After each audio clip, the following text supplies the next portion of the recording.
കണ്ണൂർ ജില്ലയിലെ കുടിയേറ്റ ഗ്രാമമായ ആലക്കോട് വെച്ച് നടന്ന ഏകദേശം 1,00,000-ഓളം കർഷകരുടെ ഒരു പ്രതിഷേധ സമരത്തെ അഭിസംബോധന ചെയ്തുകൊണ്ട് തലശ്ശേരി അതിരൂപത അധ്യക്ഷന്മാർ ജോസഫ് പാംബ്ലാനി നടത്തിയ റബ്ബറിന് 300 രൂപയാക്കിയാൽ കേന്ദ്രം ഭരിക്കുന്ന BJPക്ക് കേരളത്തിൽ നിന്ന് MP ഉണ്ടാകാൻ ഞങ്ങൾ സഹായിക്കാമെന്ന് പറഞ്ഞത് വലിയ വിവാദങ്ങൾക്ക് വഴിവെക്കുകയുണ്ടായി. ഇടതു വലത് രാഷ്ട്രീയക്കാർ ആകെ വിരളി പിടിച്ചു. പലരും ഒളിഞ്ഞും തെളിഞ്ഞും പിതാവിനെതിരെ പ്രസ്താവനകൾ ഇറക്കി. എന്നാൽ അതിൻ്റെ ഗുണം പിന്നാലെ കണ്ടു. കഴിഞ്ഞ 4 മാസത്തിലധികമായി മുടങ്ങിക്കിടന്നിരുന്ന റബ്ബറിന്റെ സബ്സിഡി 23.4 കോടി രൂപ കർഷകരുടെ അക്കൗണ്ടിലേക്ക് ഗവൺമെന്റ് നൽകുകയുണ്ടായി. എന്നാൽ അപ്പോൾ തന്നെ ഇന്നലെ മുഖ്യമന്ത്രി ശ്രീ പിണറായി വിജയൻ ഒരു പൊതുസമ്മേളനത്തിൽ പറഞ്ഞ വാക്കുകൾ വീണ്ടും ശക്തമായ ക്രൈസ്തവ പ്രതിഷേധത്തിന് കാരണമായിരിക്കുകയാണ്. ആ വാക്കുകളിലേക്ക്. ഏതെങ്കിലും അവസരവാദികളായ ചില ആളുകളെ സുഖിപ്പിക്കുന്ന വർത്താനത്തിന് കിട്ടുമെന്നുള്ളത് കൊണ്ട് അതാണ് കേരളത്തിന്റെ പൊതുവികാരമെന്ന് സംഘപരിവാറോ നേതാക്കളോ തെറ്റിദ്ധരിക്കേണ്ട. കേരളത്തിന്റെ പൊതുവായ രീതി ഇതേവരെ നാം നിലനിർത്തിയിട്ടുണ്ട്. അത് ശക്തമായി വർഗീയത എതിർക്കുക എന്നുള്ളത് തന്നെയാണ്. കർഷകരുടെ ജീവൻ മരണ പോരാട്ടത്തിൽ പങ്കുചേർന്നുകൊണ്ടും കേരളത്തിലെ സകലമാന കർഷകരുടെയും ശബ്ദമായി മാറിയ ക്രൈസ്തവ സഭാ നേതൃത്വത്തിന് ശക്തമായ പിന്തുണയർപ്പിച്ചുകൊണ്ടും ചെകന ബിഗ് ഡിബേറ്റ് ആരംഭിക്കുന്നു. ഈ ചർച്ചയിൽ നമ്മോടൊപ്പം സാമൂഹിക നിരീക്ഷകൻ ഫാദർ ജോൺസൺ പാലപ്പള്ളി CMI, കർഷക പ്രതിനിധി ശ്രീ ജോഷുവ വെള്ളരിക്കുണ്ട്, കത്തോലിക്ക കോൺഗ്രസ് പ്രതിനിധി ഡോക്ടർ ജോസ് കുട്ടി ഒഴുകിയിൽ എന്നിവർ പങ്കെടുക്കുന്നു. 3 പേർക്കും സ്വാഗതം. എൻ്റെ ചോദ്യം ആദ്യം ഫാദർ ജോൺസൺ പാലപ്പള്ളിയോട്. വാസ്തവത്തിൽ നമ്മുടെ മുഖ്യമന്ത്രി ആരോപിച്ചതുപോലെ ഈ തലശ്ശേരി ബിഷപ്പ് അദ്ദേഹം ഒരു അവസരവാദപരമായി സംസാരിക്കുന്ന ആള് തന്നെയാണോ? കേരളത്തിലെ കമ്മ്യൂണിസ്റ്റ് മന്ത്രിസഭയ്ക്ക് EMS എന്ന് പറയുന്ന ഒരു മുഖ്യമന്ത്രി ഉണ്ടായിരുന്നു. EMS എന്ന് പറയുന്ന മുഖ്യമന്ത്രി ഒരിക്കൽ നടത്തിയ പ്രസ്താവന ഞാൻ ഓർമ്മിക്കുകയാണ്. അദ്ദേഹം തന്റെ നിയമസഭയിലെ അംഗങ്ങളോടായിട്ട് പറഞ്ഞു, ഈ നാട്ടിലെ കർഷകർ ഏറെ ദുരിതത്തിലാണ്. അതുകൊണ്ട് നിങ്ങളുടെ അനുവാദം കൂടാതെ തന്നെ നിങ്ങളുടെ ശമ്പളം 700 രൂപയിൽ നിന്ന് 500 രൂപയായി വെട്ടിക്കുറച്ചിരിക്കുന്നു. കർഷകർക്ക് വേണ്ടിയിട്ട് നിലകൊള്ളുന്ന, കർഷകർക്ക് വേണ്ടി ശബ്ദമുയർത്തുന്ന ഒരു നല്ല മുഖ്യമന്ത്രിയെയാണ് അന്ന് EMSലൂടെ കേട്ടത്. ഈ EMSനെ നമ്മൾ എന്ത് പേരിട്ടാണ് വിളിക്കുന്നത്? കർഷകർക്ക് വേണ്ടി സംസാരിക്കുന്നത് കൊണ്ട് അദ്ദേഹത്തെ അവസരവാദി എന്ന് വിളിക്കാനാവുമോ? യഥാർത്ഥത്തിൽ എന്താണ് ഈ അവസരവാദി? ആരാണ് ഈ അവസരവാദി?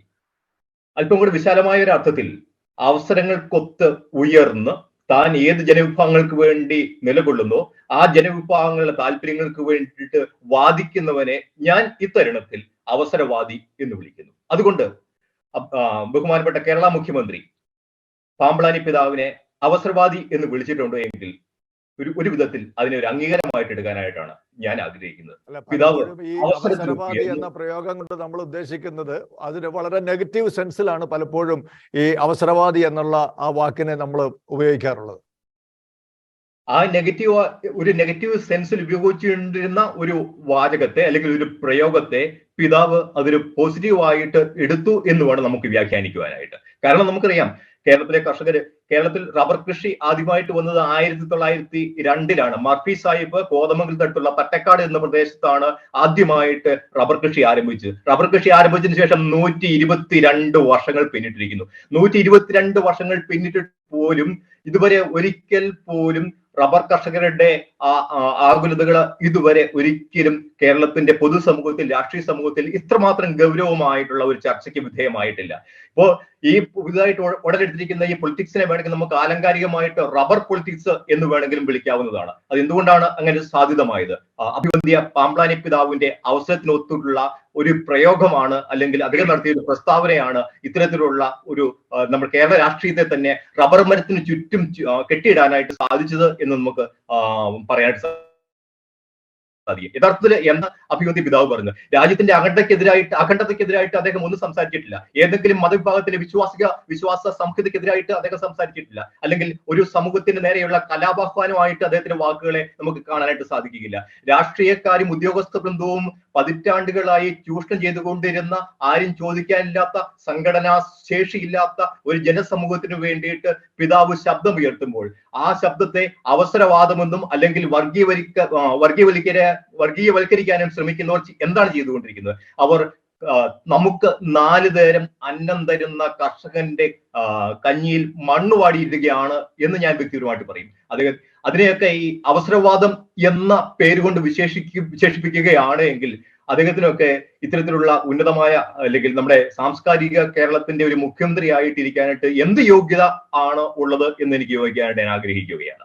ഇത് എന്തുകൊണ്ടാണ് ഈ അഭിവന്ധ്യ പിതാവ് ചോദിച്ചത് ആരോടാണ്? ആ പ്രസംഗം മുഴുവനായിട്ട് കേൾക്കണം. അന്ന് ആലക്കോട്, കണ്ണൂര് നടന്ന 1 ലക്ഷം പേരോളം പങ്കെടുത്ത ആ ചടങ്ങ് സംപ്രേഷണം ചെയ്യുവാനായിട്ട് കേരളത്തിലെ മുഖ്യധാരാ മാധ്യമങ്ങളുടെ ഓബിവാനുകളും നമ്മുടെ പ്രത്യക്ഷത്തിലില്ലായിരുന്നു. അവിടെ ശ്രീനി ആലക്കോട് എന്ന് പറയുന്ന ഒരു പ്രാദേശിക വാർത്താ മാധ്യമ പ്രവർത്തകനാണ് ഈ വിഷ്വൽസ് മുഴുവൻ എടുത്ത് കേരളത്തിലെ മുഖ്യധാരാ മാധ്യമങ്ങൾക്ക് കൊടുത്തത്. ഈ ഞാൻ അദ്ദേഹവുമായിട്ട് സംസാരിച്ചപ്പോഴേക്കും അദ്ദേഹം പിന്നീട് ഈ താൻ എടുത്ത വിഷ്വൽസിനെ അടിസ്ഥാനപ്പെടുത്തി ഒരു സ്വന്തമായിട്ടൊരു വീഡിയോ ചെയ്യുകയുണ്ടായി. അദ്ദേഹം പറഞ്ഞു, ഇത് നിർദോഷമായിട്ടുള്ള ഒരു പ്രയോഗമാണ് പിതാവ് നടത്തത്, അതിൽ ആരും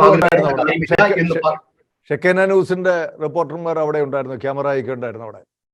ഏതായാലും കേരളത്തിലെ മുഖ്യധാരാ മാധ്യമങ്ങൾക്ക് വിഷ്വൽസ് കൊടുത്തത് അദ്ദേഹമാണെന്നാണ് അദ്ദേഹം എന്നോട് നേരിട്ട് പറഞ്ഞത്. ഞാൻ പറഞ്ഞു വരുന്നത്, ഇതിന് ശേഷം മാധ്യമങ്ങൾ കരുതിക്കൂട്ടി അതിന് ഒരു ചെറിയ കുരുക്ക് കണ്ടെത്തി അതിനെ ആഘോഷിക്കുകയായിരുന്നു. പക്ഷെ ആ പിതാവ് നടത്തിയ പ്രസംഗങ്ങളുടെ പൂർണ്ണരൂപം കാണുന്നവർക്ക് അത് വ്യക്തമായിട്ട് മനസ്സിലാക്കാൻ സാധിക്കും. പിതാവ് ആദ്യം ചോദ്യം ചോദിക്കുന്നത് BJP എന്ന് പറയുന്ന ദേശീയ കക്ഷിയോട്ടാണ്. അതിനുശേഷം പറയുന്നുണ്ട്, റബ്ബറിന് 300 രൂപ കൊടുക്കാനായിട്ട് ഈ നാട്ടിലെ കോൺഗ്രസ് സർക്കാരിന് സാധിക്കുമോ, അല്ലെങ്കിൽ ഇടത് സർക്കാരിന് സാധിക്കുമോ?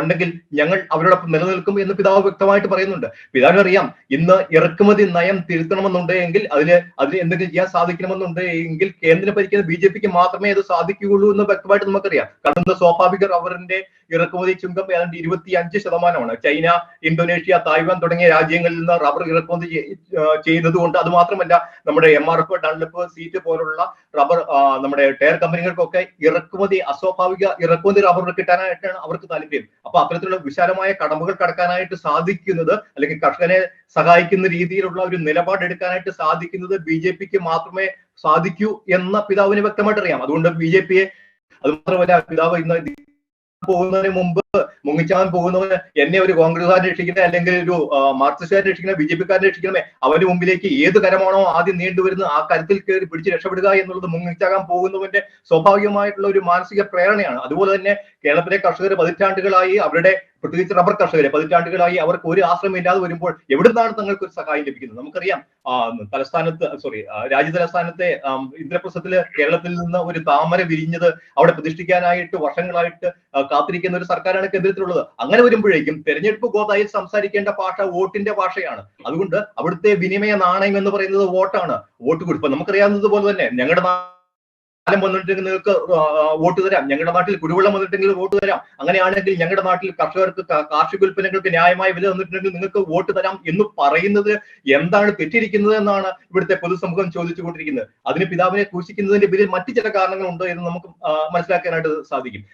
സഭ ആണെങ്കിലും ആരാണെങ്കിലും എപ്പോഴും കർഷകർക്ക് വേണ്ടിയിട്ട് നിലകൊണ്ടിട്ടുള്ള ഒരു പാരമ്പര്യമാണ് സഭയ്ക്ക് ഉള്ളത് എന്ന് നമുക്കറിയാം. ഞാൻ ഇടുക്കി ജില്ലക്കാരനാണ്. ഇടുക്കി ജില്ലയിലെ മലമടക്കുകളിലെ പാർട്ടി പതാകകൾ ഉയരുന്നതിന് മുമ്പ് തന്നെ അവിടെ പള്ളിയും പള്ളിക്കൂടവും ഉണ്ടായതിനു ശേഷമാണ് ആ ഗ്രാമങ്ങൾ വികസിച്ചത് എന്ന്, അവിടെ റോഡുകൾ വന്നതെന്ന്, അവിടെ വികസനങ്ങൾ സാധ്യത വന്നത് എന്ന് ചരിത്രം പഠിച്ചവർക്ക് വ്യക്തമായിട്ട് അറിയാം. അതിനുശേഷം ഈ വികസനങ്ങൾക്ക് വന്നതിന് ശേഷമാണ് അവിടുത്തെ നാൽക്കറുകളിലെ പാർട്ടി പതാകകൾ ഉയരുന്നത് എന്ന കാര്യം നമുക്ക് മനസ്സിലാക്കാം. ഞാൻ ആദ്യം ഈ മർപ്പി സാഹിബ്, ജോൺ ജോസഫ് മർപ്പി എന്ന് പറയുന്ന ഒരു ഐറിഷുകാരൻ സാഹിബാണ് ഇവിടെ റബ്ബർ കൃഷി കൊണ്ടുവന്നത് എന്ന് പറഞ്ഞു. അദ്ദേഹത്തെ പോപ്പ് 11-ാം മാർപ്പാപ്പ പ്രോ എക്ലേസിയ എന്ന് പറയുന്ന ഔദ്യോഗിക ബഹുമതി വരെ കൊടുത്ത് ആദരിച്ച ഒരാളാണ്. അദ്ദേഹം സഭയോട് ചേർന്ന് നിൽക്കുന്ന ഒരാളാണ്. അപ്പോൾ ഞാൻ പറഞ്ഞു വരുന്നത്,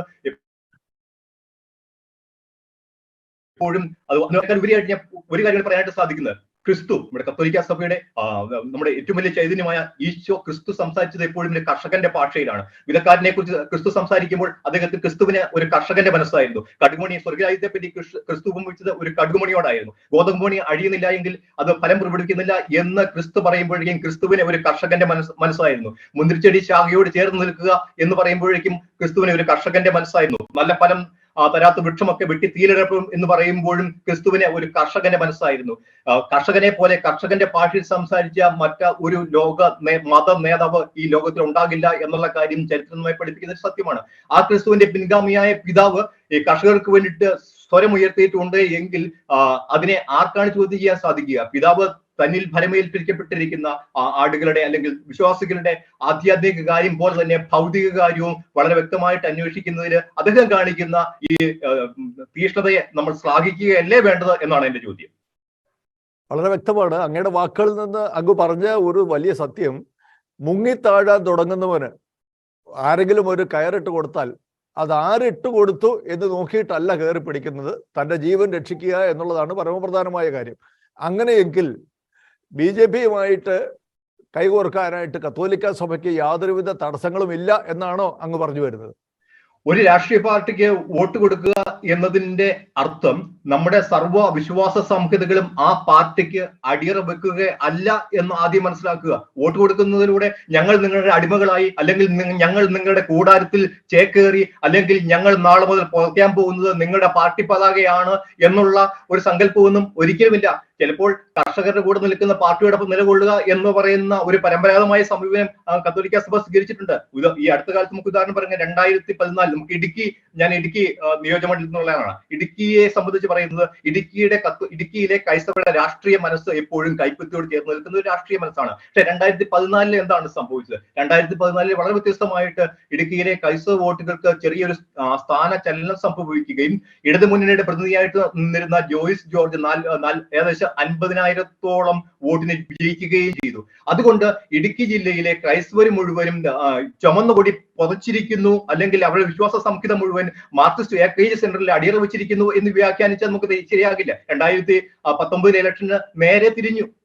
മറുസൈഡ് നമ്മുടെ കോൺഗ്രസ് ചിഹ്നത്തിൽ മത്സരിച്ച ആള് ഏകദേശം 50,000 ഒരു മഹാപുരുഷത്തിൽ ജയിക്കുകയുണ്ടായി. അതുകൊണ്ട് ഞാൻ പറഞ്ഞു വരുന്നത്, കർഷകരെ സംരക്ഷിക്കാനായിട്ട് ഏത് പാർട്ടിക്കാണോ സഹായം കൊടുക്കാനായിട്ട് സാധിക്കുന്നത് അവരോടൊപ്പം ചേർന്ന് നിന്നു എന്നതിന്റെ പേരിൽ ഞങ്ങൾ ആ പാർട്ടിയുടെ പതാക ആയുഷ്കാലത്തേക്ക് പുതയ്ക്കുകയാണ്, അല്ലെങ്കിൽ ഞങ്ങൾ ആ പാർട്ടിയുടെ കൂടാരത്തിൽ നിത്യകാലത്തേക്ക് തമ്പടിച്ചിരിക്കുകയാണ് എന്നുള്ള ആ ഒരു സങ്കല്പം അടിസ്ഥാനപരമായി തെറ്റാണ് എന്ന് പറയാനായിട്ട് ഞാൻ ആഗ്രഹിക്കുന്നത്.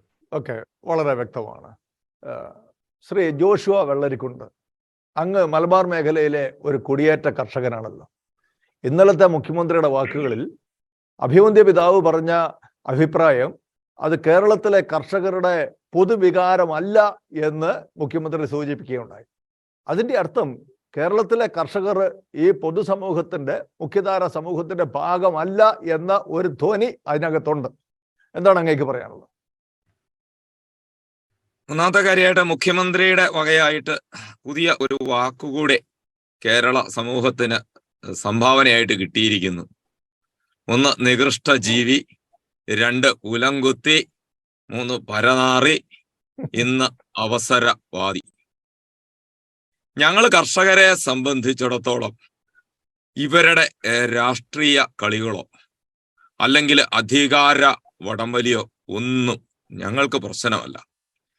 രാവിലെ ഒരു 2 മണിയോടുകൂടി എഴുന്നേക്കുന്ന കർഷകന് പോയിട്ടൊരു 300 റബ്ബർ ടാപ്പ് ചെയ്ത് വെച്ചിട്ട് വന്ന് അവന്റെ സ്വന്തം പശുവിനെ കുളിപ്പിച്ച് ചാണകമൊക്കെ വാരി വൃത്തിയാക്കിയിട്ട് ആ പാല് കറന്ന് നടന്നോ അല്ലെങ്കിൽ ഒരു സ്കൂട്ടറിനോ കൊണ്ടുപോയിട്ട് ഈ മിൽമയുടെ സൊസൈറ്റിയുടെ കോപ്പറേറ്റീവ് സൊസൈറ്റിയുടെ കേന്ദ്രങ്ങളിൽ കൊണ്ടുപോയി അളന്നു കൊടുത്തിട്ട് തിരിച്ചു വന്ന് എന്തെങ്കിലും ഭക്ഷണം കഴിച്ചു പോയി റബ്ബർ പാൽ എടുത്ത് കൊണ്ടുവന്ന് ഇതൊക്കെ ഒറയൊഴിച്ച് വൈകുന്നേരം ഷീറ്റടിച്ച് സന്ധ്യയോടുകൂടി അത് പുകപ്പരയിൽ കയറ്റിയിട്ട് രാവിലെ 2 മണി മുതൽ രാത്രി ഒരു 7 മണി 8 മണി വരെ അധ്വാനിച്ചെങ്കിൽ മാത്രമേ ജീവിച്ചു പോകാൻ കഴിയുകയുള്ളൂ. ഇങ്ങനെയുള്ള സാധാരണ കൃഷിക്കാരായ ഞങ്ങൾക്ക് ഈ രാഷ്ട്രീയ കളികളിലോ സമരങ്ങളിലോ അല്ലെങ്കിൽ കേരളത്തിലെ മറ്റ് വലിയ സംഭവവികാസങ്ങളിലോ യാതൊരു താല്പര്യവും ഇല്ല എന്നുള്ളതാണ് സത്യം. ഞങ്ങളുടെ ഇഷ്ടത്തിന് റബ്ബർ വെച്ചവരല്ല. റബ്ബർ വലിയ ആദായം തരുമെന്ന് പറഞ്ഞിട്ടും റബ്ബർ വെച്ചവരല്ല. കേന്ദ്ര സർക്കാർ സബ്സിഡി തരും, ഇത് വെച്ചാൽ നിങ്ങൾ ഒരു സ്ഥിരത കിട്ടും, നിങ്ങൾക്കൊരു സുരക്ഷിതത്വം കിട്ടും എന്ന് പറഞ്ഞ് റബ്ബർ ബോർഡ് എന്ന് പറയുന്ന കേന്ദ്ര സർക്കാരിന്റെ സംരംഭത്വം, അവരുടെ ഫീൽഡ് ഓഫീസർമാര് ഞങ്ങളുടെ വീടുകളിൽ കയറി ഇറങ്ങി ഞങ്ങളെ പുതിയ കൃഷി വിള ഇനങ്ങൾ പരിചയപ്പെടുത്തി 105 414 ഒക്കെ പോലെയുള്ള ഇനങ്ങൾ പരിചയപ്പെടുത്തി നിർബന്ധിച്ച് സബ്സിഡി തന്ന് ഞങ്ങൾ കൃഷി ചെയ്യിപ്പിച്ചതാണ്. എന്നിട്ട് കഴിഞ്ഞ 15 വർഷമായിട്ട് 1 കിലോ റബ്ബറിന് മുടക്കുന്നതിന്റെ പകുതി പോലും ഞങ്ങൾക്ക് കിട്ടുന്നില്ല.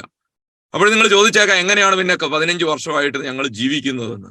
ഞങ്ങൾ വായ്പ എടുത്ത് പിറ്റേ വർഷം ആ വായ്പ കൂടിയ പരിധിക്ക് പുതുക്കി വെച്ച് അതിന്റെ പലിശ കൂടെ കിട്ടത്തക്ക വിധത്തിൽ പിറ്റേ വർഷം പുതുക്കി വെച്ച് അങ്ങനെ ആദ്യം ഞങ്ങളുടെ സ്ഥലങ്ങള്, വീട്ടിലുണ്ടായിരുന്ന സ്വർണം, ഞങ്ങളുടെ ഭവനങ്ങള് എല്ലാം പണയപ്പെടുത്തി ഇനി ഒന്നും പണയപ്പെടുത്താന്, ഇനി 1 ഇഞ്ച് പോലും 1 ദിവസം പോലും മുന്നോട്ട് പോകാൻ ഗതിയില്ലാത്ത വകയിൽ ഞങ്ങളുടെ വികാരിയച്ഛനോട്, അല്ലെങ്കിൽ ഞങ്ങളുടെ സ്ത്രീകൾ ഞങ്ങളുടെ മഠത്തിൽ ചെന്നിട്ട് അവിടുത്തെ മദറിനോട്, അല്ലെങ്കിൽ പിതാവ് ഇടവകയിൽ സന്ദർശനത്തിന് വരുമ്പോൾ ഞങ്ങൾ പിതാവിന്റെ അടുത്ത് എന്ന് പറയും, അച്ഛാ, മദറെ, പിതാവെ, ഞങ്ങള് ആത്മഹത്യയുടെ വക്കിലാണ്. ഞങ്ങളുടെ ഭവനം, ഞങ്ങളുടെ പ്രായമായ മാതാപിതാക്കള്, ഈ പ്രായം എത്തി നിൽക്കുന്ന അല്ലെങ്കിൽ +2 ഒക്കെ കഴിഞ്ഞു നിൽക്കുന്ന കുട്ടികൾ, ഇവരെ പഠിപ്പിക്കാൻ ഒരു മാർഗവും ഇനി ഒരു ഗതിയും പരഗതിയും ഞങ്ങൾക്ക് കാണുന്നില്ല.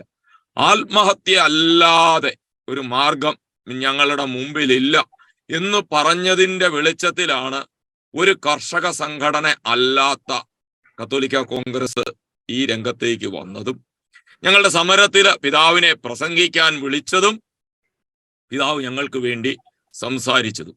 ഈ പാവപ്പെട്ട ആത്മഹത്യയുടെ വക്കിലെത്തി നിൽക്കുന്ന, വന്യമൃഗ ശല്യം കൊണ്ട് പൊറുതിമുട്ടിയ,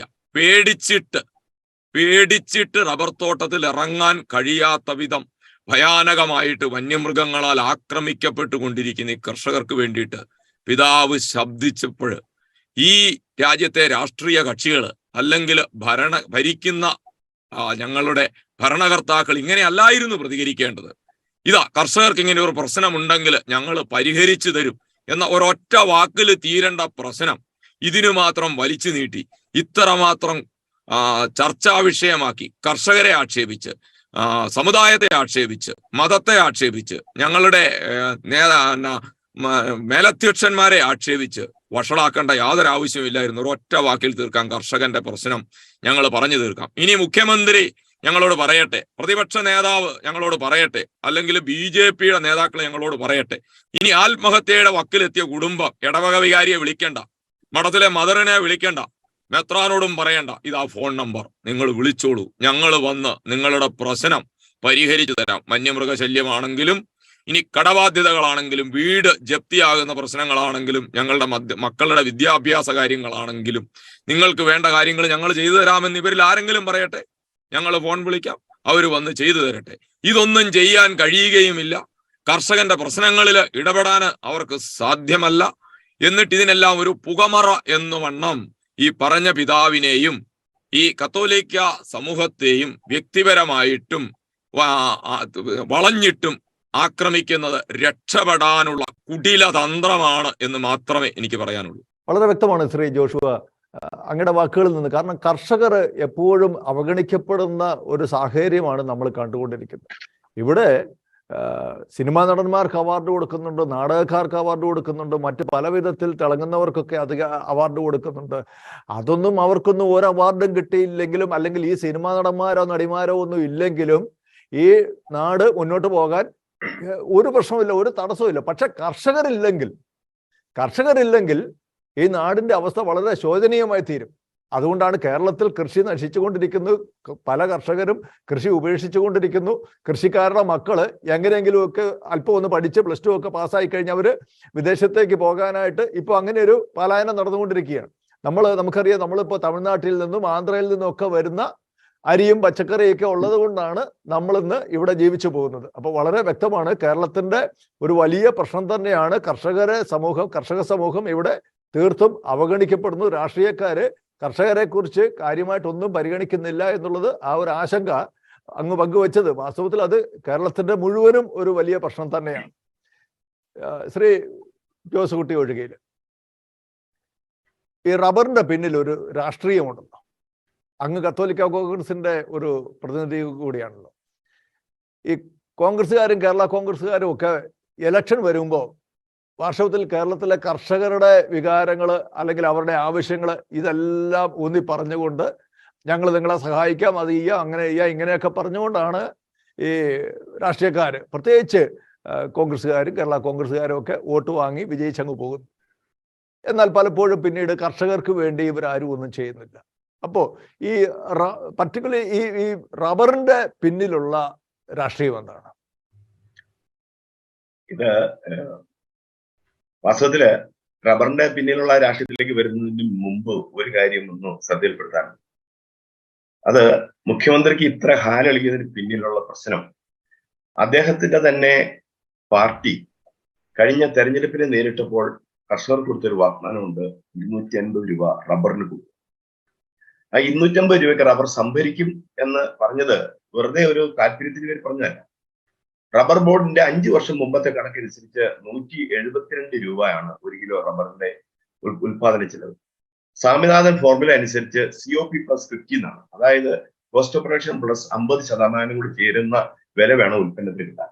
അങ്ങനെയാകുമ്പോൾ ഏറ്റവും ചുരുങ്ങിയത് 240 രൂപ കിട്ടണം റബ്ബറിന്. അതുകൊണ്ടാണ് 250 എന്ന തുകയാണ് കേന്ദ്ര സർക്കാർ വെച്ചത്. ഇപ്പൊ പക്ഷേ കേരള സർക്കാർ 170 റബ്ബറിന് വെച്ചിരിക്കുന്നത്. എന്ന് വെച്ചാൽ ഉൽപാദന ചെലവിലും 2 രൂപ കുറവ്. റബ്ബർ വിറ്റു. അങ്ങനെ നീ റബ്ബർ വിൽക്കുമ്പോൾ മാർക്കറ്റ് വിലയെക്കാരും നിനക്ക് ഞാൻ 30 രൂപ 40 രൂപയുടെ വ്യത്യാസം തന്നോളാം. അതുകൊണ്ട് നീ റബ്ബർ കൃഷി നിർത്തണ്ട. അപ്പോ ഇവിടുത്തെ കൃഷിക്കാര് റബ്ബർ കൃഷി നിർത്തി മറ്റ് മേഖലകളിലേക്ക് കടക്കേണ്ട സമയം അതിക്രമിച്ചിരിക്കുകയാണ്. അത് കടക്കുമായിരുന്നു. പക്ഷെ ഈ ഒരു ചെറിയ ഒരു നേട്ടം അല്ലെങ്കിൽ ഒരു അപകർഷം വിട്ടുകൊടുത്തുകൊണ്ട് കൃഷിക്കാരനെ റബ്ബർ കൃഷിയിൽ തുടരാൻ ഗവൺമെന്റ് പ്രേരിപ്പിച്ചു. അതിന് പിന്നിലുള്ള കാരണം എന്ന് പറയുന്നത് വ്യവസായികൾക്ക് കുറഞ്ഞ വിലയ്ക്ക് റബ്ബർ കിട്ടുന്നു എന്ന് ഉറപ്പുവരുത്തുക. എന്താണ് കാര്യം? ഇപ്പോഴത്തെ നിലയിൽ 1 കിലോഗ്രാം റബ്ബർ ഇറക്കുമതി ചെയ്യുമ്പോൾ 180 രൂപ വ്യവസായികൾക്ക് ചെലവുണ്ട് അന്തർദേശീയ മാർക്കറ്റിൽ ഇന്നത്തെ വിലയിൽ. ഇത് 130 രൂപയ്ക്ക് സർക്കാർ കിട്ടും. ബാക്കി 40 രൂപ ഇപ്പോഴത്തെ മാർക്കറ്റ് വില 130 രൂപയാണെങ്കിൽ 130 രൂപയ്ക്ക് വ്യവസായിക്ക് റബ്ബർ കിട്ടും. ഇപ്പൊ 220 ആയി തോന്നുന്നു പറഞ്ഞു. ഈ 120 രൂപയും ഈ 70 രൂപയ്ക്കും ഇടയ്ക്കുള്ള 50 രൂപ അല്ലെ 130 രൂപയ്ക്കും 70 രൂപയ്ക്കും ഇടയ്ക്കുള്ള 40 രൂപ വ്യവസായികൾക്ക് വേണ്ടിയാണ് സർക്കാർ കർഷകർക്ക് കൊടുക്കുന്നത്. അത് കർഷകർക്ക് വേണ്ടിയിട്ടുള്ളതല്ല. അത് കർഷകരോ കർഷക സംഘടനകളോ ഈ കാര്യം ഇപ്പോഴും തിരിച്ചറിഞ്ഞിട്ടില്ല. ഗവൺമെന്റ് സഹായിക്കുന്നത് വ്യവസായികളെയാണ്. അല്ല, ഇവിടെ കൃഷിക്കാരൻ റബ്ബർ ഉൽപ്പാദിപ്പിക്കുന്നില്ലെങ്കിൽ ഏറ്റവും ചുരുങ്ങിയ 180 രൂപ കൊടുത്തെങ്കിൽ മാത്രമേ റബ്ബർ ഉൽപ്പാദിക്കാൻ കഴിയൂ. അപ്പൊ വ്യവസായികളെ സഹായിക്കുന്നതിന് വേണ്ടിയിട്ടാണ് ഇവിടെയുള്ള ഈ ഗവൺമെന്റുകൾ ഈ സമീപനം സ്വീകരിച്ചിരിക്കുന്നത്. അപ്പോ അത് തുറന്നു പറയാനുള്ള ഒരു മടി ഒരു വശത്ത്. മറുവശത്ത് 250 രൂപ കൊടുക്കാം എന്ന് പറഞ്ഞത് ചർച്ചയാകരുത്. അത് ചർച്ചയായാൽ അത് ഗവൺമെന്റിന് നേരെ കർഷകർ വിരൽ ചൂണ്ടും. വാഗ്ദാന ലംഘനമാണ്. വാഗ്ദാനം കാണിച്ച് വോട്ട് മേടിക്കുക എന്ന് പറഞ്ഞു കഴിഞ്ഞാൽ കർഷകരെ വഞ്ചിക്കുകയാണ്. അപ്പൊ കർഷക വഞ്ചന ജനങ്ങൾ തിരിച്ചറിയരുത്. അത് തിരിച്ചറിയാതിരിക്കാനുള്ള ഏറ്റവും നല്ല മാർഗം ഒഫൻസ് ആണല്ലോ. നമുക്കറിയാമല്ലോ, offence is the best form of defence. അപ്പൊ നേരെ കയറി ആക്രമിക്കുക. അതുകൊണ്ടാണ് ഈ ആക്രമണം ഇവർ നടത്തിയിരിക്കുന്നത്. ഇതാണ് അതിന്റെ ഒരു രാഷ്ട്രീയം. ഇത് റബ്ബറിന്റെ പേരിൽ റബ്ബറിന്റെ പേരിൽ ആരെങ്കിലും ശബ്ദിച്ചാൽ അവരെ ആക്രമിക്കുകയും അവരെ ചെറുതാക്കുകയും ചെയ്തുകൊണ്ട് തങ്ങളുടെ കർഷക വഞ്ചന പുറം ലോകത്തെ അറിയിക്കാതിരിക്കും. യഥാർത്ഥത്തിൽ ഇവിടെ ഉള്ളത് ഒരു ഇരട്ടത്താപ്പ് ഇവിടെ ഉണ്ട്. ഇത് കേരള സർക്കാരിനെ മാത്രം കുറ്റപ്പെടുത്താവുന്ന ഒരു കാര്യമല്ല. ഇതിനകത്ത് കേന്ദ്ര സർക്കാരും തുല്യ ഉത്തരവാദിയാണ്. അതുകൊണ്ടാണ് നമ്മുടെ ബഹുമാന്യായ പാമ്പ്ലാനി പിതാവ് നേരെ കേന്ദ്രത്തിനോട് പറഞ്ഞത്, നിങ്ങൾക്ക് സൗകര്യം ഉണ്ടെങ്കിൽ ചെയ്തോ, ഞങ്ങൾ കാണിച്ചു തരാം, നിങ്ങൾ ശരിയാക്കി തരാം എന്ന് പറഞ്ഞത് വളരെ ആലോചിച്ച് തന്നെ പറഞ്ഞാണ്. കാരണം റബ്ബർ മേഖലയിൽ ഇന്ന് ഒരു മോണോപോളി ഉണ്ട്. എന്താണ് മോണോപോളി? ആ റബ്ബർ പ്രൊഡ്യൂസേഴ്സ് കൺസോർഷ്യം ഉണ്ടല്ലോ, റബ്ബർ ഉത്പാദകരുടെ ഒരു കൺസോർഷ്യം, ടയർ ലോബിയുടെ കൺസോർഷ്യത്തിൽ ആണ് റബ്ബറിന്റെ മുഴുവൻ പർച്ചേസിംഗ് നടക്കുന്നത്. ഒരു കാരണവശാലും ഒരു ടയർ ലോബിയും മാർക്കറ്റിൽ നിന്ന് മത്സരിച്ച് ടയർ വാങ്ങുന്നില്ല. ഇപ്പൊ സിയറ്റോ അല്ലെങ്കിൽ ഏതെങ്കിലും ഒരു ടയർ കമ്പനി തീരുമാനിക്കുകയാണ്, ഞങ്ങൾ ഇറക്കുമതി ചെയ്യുന്നില്ല, ഞങ്ങൾ ഇറക്കുമതി ചെയ്യാൻ താല്പര്യപ്പെടുന്നില്ല, അതുകൊണ്ട് ഞങ്ങൾ മാർക്കറ്റിൽ നിന്ന് തന്നെ ഞങ്ങൾ ടയർ എടുക്കുന്നുള്ളൂ, റബ്ബർ എടുക്കുന്നുള്ളൂ എന്ന് ഏതെങ്കിലും ഒരു കമ്പനി തീരുമാനിച്ചാൽ അവർ മാർക്കറ്റിൽ ഇറങ്ങി അവർ ബാർഗെയിൻ ചെയ്ത് വില കൂട്ടി സാധനം എടുക്കും. അപ്പൊ ആ വില കൂട്ടി സാധനം എടുക്കുന്ന ആ ഒരു പോളിസി മാറ്റിയിട്ട് ഒരൊറ്റ ഏജൻസി മാത്രം റബ്ബർ എടുക്കുന്നു എന്ന സാഹചര്യം ഇവിടെ ഉണ്ടാക്കുന്നതിന് വേണ്ടിയിട്ട് ഇറക്കുമതിക്ക് ആവശ്യമായ ഉദാര സമീപനം എല്ലാം ഉണ്ടാക്കി കൊടുക്കുന്നത് ഇവിടുത്തെ കേന്ദ്ര സർക്കാരാണ്. അതായത് ഉൽപ്പാദിപ്പിക്കാൻ ധാരാളം പേരും വാങ്ങാൻ ഒറ്റ ഏജൻസിയുമുള്ള മോണോസ്പോണി എന്ന് പറയുന്ന ഒരു പ്രത്യേക സാഹചര്യമാണ് കേരളത്തിൽ റബ്ബറുമായി ബന്ധപ്പെട്ടത്. ഇതേ സാഹചര്യമായിരുന്നു കൊക്കോയുമായി ബന്ധപ്പെട്ടുണ്ടായിരുന്നത്. വാങ്ങാൻ ഒരാളെ ഉള്ളൂ, ഉത്പാദിപ്പിക്കാൻ പലരുണ്ട്, ഉൽപ്പന്നത്തിന്റെ വില പോയി. ഇതേ സാഹചര്യമായിരുന്നു നമ്മുടെ വാനിലയുമായിട്ടുള്ളത്. വാങ്ങാൻ ആൾ കുറവ്, ഉത്പാദിപ്പിക്കാൻ പലര്. അങ്ങനെ ഒരു വഴിക്ക് വാങ്ങാനുള്ള ഒറ്റ ഏജൻസി മാത്രമേ ഉള്ളൂ, മറുവഴിച്ച് ഉത്പാദിപ്പിക്കാനും ഒരു ഏജൻസി മാത്രമേ ഉള്ളൂ. അതാണ് അതിൽ ഈ റബ്ബർ ടയർ ഉത്പാദകരുടെ കൺസോർഷ്യം, അവരാണ് ഉത്പാദിപ്പിക്കുന്നത്. അവരാണ് എത്രയാണ് അടിസ്ഥാന വില റബ്ബറിന് ഇടണമെന്ന് തീരുമാനിച്ചുകൊണ്ട് അവരുടെ ഉൽപ്പന്നത്തിന് വില നിശ്ചയിക്കും. ഈ കാര്യത്തിൽ ഒരു നിലപാടെടുക്കുവാനായിട്ട് ഇതുവരെയും കേരളത്തില് ഭരണകക്ഷിയും പ്രതിപക്ഷവും ഇപ്പോൾ ഇപ്പോൾ കേരളത്തിന്റെ പ്രതിപക്ഷവും ദേശീയ പ്രതിപക്ഷവുമായിട്ടുള്ള കോൺഗ്രസോ അല്ലെങ്കിൽ ഇപ്പോഴത്തെ കേരളത്തിന്റെ ഭരണകക്ഷിയായിട്ടുള്ള CPM-ഓ ദേശീയ ഭരണകക്ഷിയായിട്ടുള്ള BJP-യോ തയ്യാറായിട്ടില്ല. ഈ ഒരു യാഥാർത്ഥ്യത്തിൽ നിന്നുകൊണ്ട് അധികാരമുള്ള നിങ്ങൾ ഇക്കാര്യത്തിൽ ജനങ്ങളെ സഹായിക്കാൻ തയ്യാറായാൽ ഞങ്ങൾ തിരിച്ചു സഹായിക്കാം എന്ന അങ്ങോട്ട് ഒരു ഓഫർ വെച്ചത്, അതിൻ്റെ അകത്ത് പിന്നെ വർഗീയതയൊന്നുമില്ല. അത് ക്രിസ്ത്യൻ റബ്ബർ കച്ചവടക്കാരല്ല, ക്രിസ്ത്യൻ റബ്ബർ ഫാർമേഴ്സിന് കിട്ടാൻ വേണ്ടിയിട്ടല്ല അദ്ദേഹം അത് പറഞ്ഞത്. അത് ഇന്ത്യയിലെ മുഴുവൻ കേരളത്തിലെ മുഴുവൻ റബ്ബർ പ്രൊഡ്യൂസേഴ്സിനും ഇതിന്റെ ഗുണം കിട്ടും.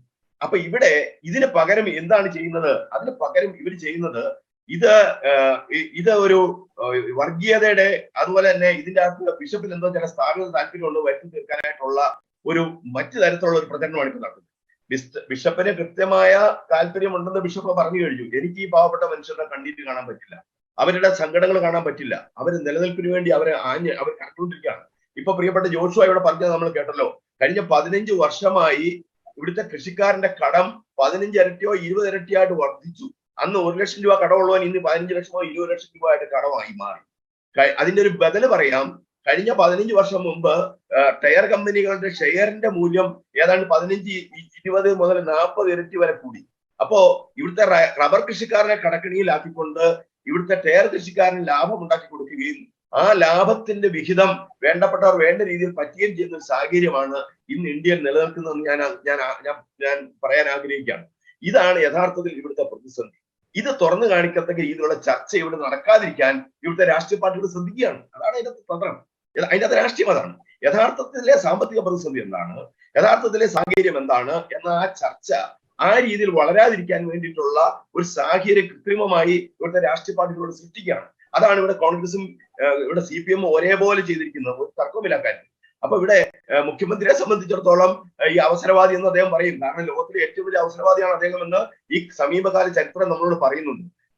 അവസരത്തിനനുസരിച്ച് പറയേണ്ടത് എന്താണോ അത് പറഞ്ഞുകൊണ്ട് ജനങ്ങളുടെ വോട്ട് മേടിച്ചെടുക്കാനുള്ള തന്ത്രം മാത്രമാണ് ഇവിടെ കാണിച്ചുകൊണ്ടിരിക്കുന്നത്. ഈ ഒരു നിലപാടിനെതിരെയാണ് പിതാവ് വളരെ ശക്തമായി ആഞ്ഞെടുത്തത്.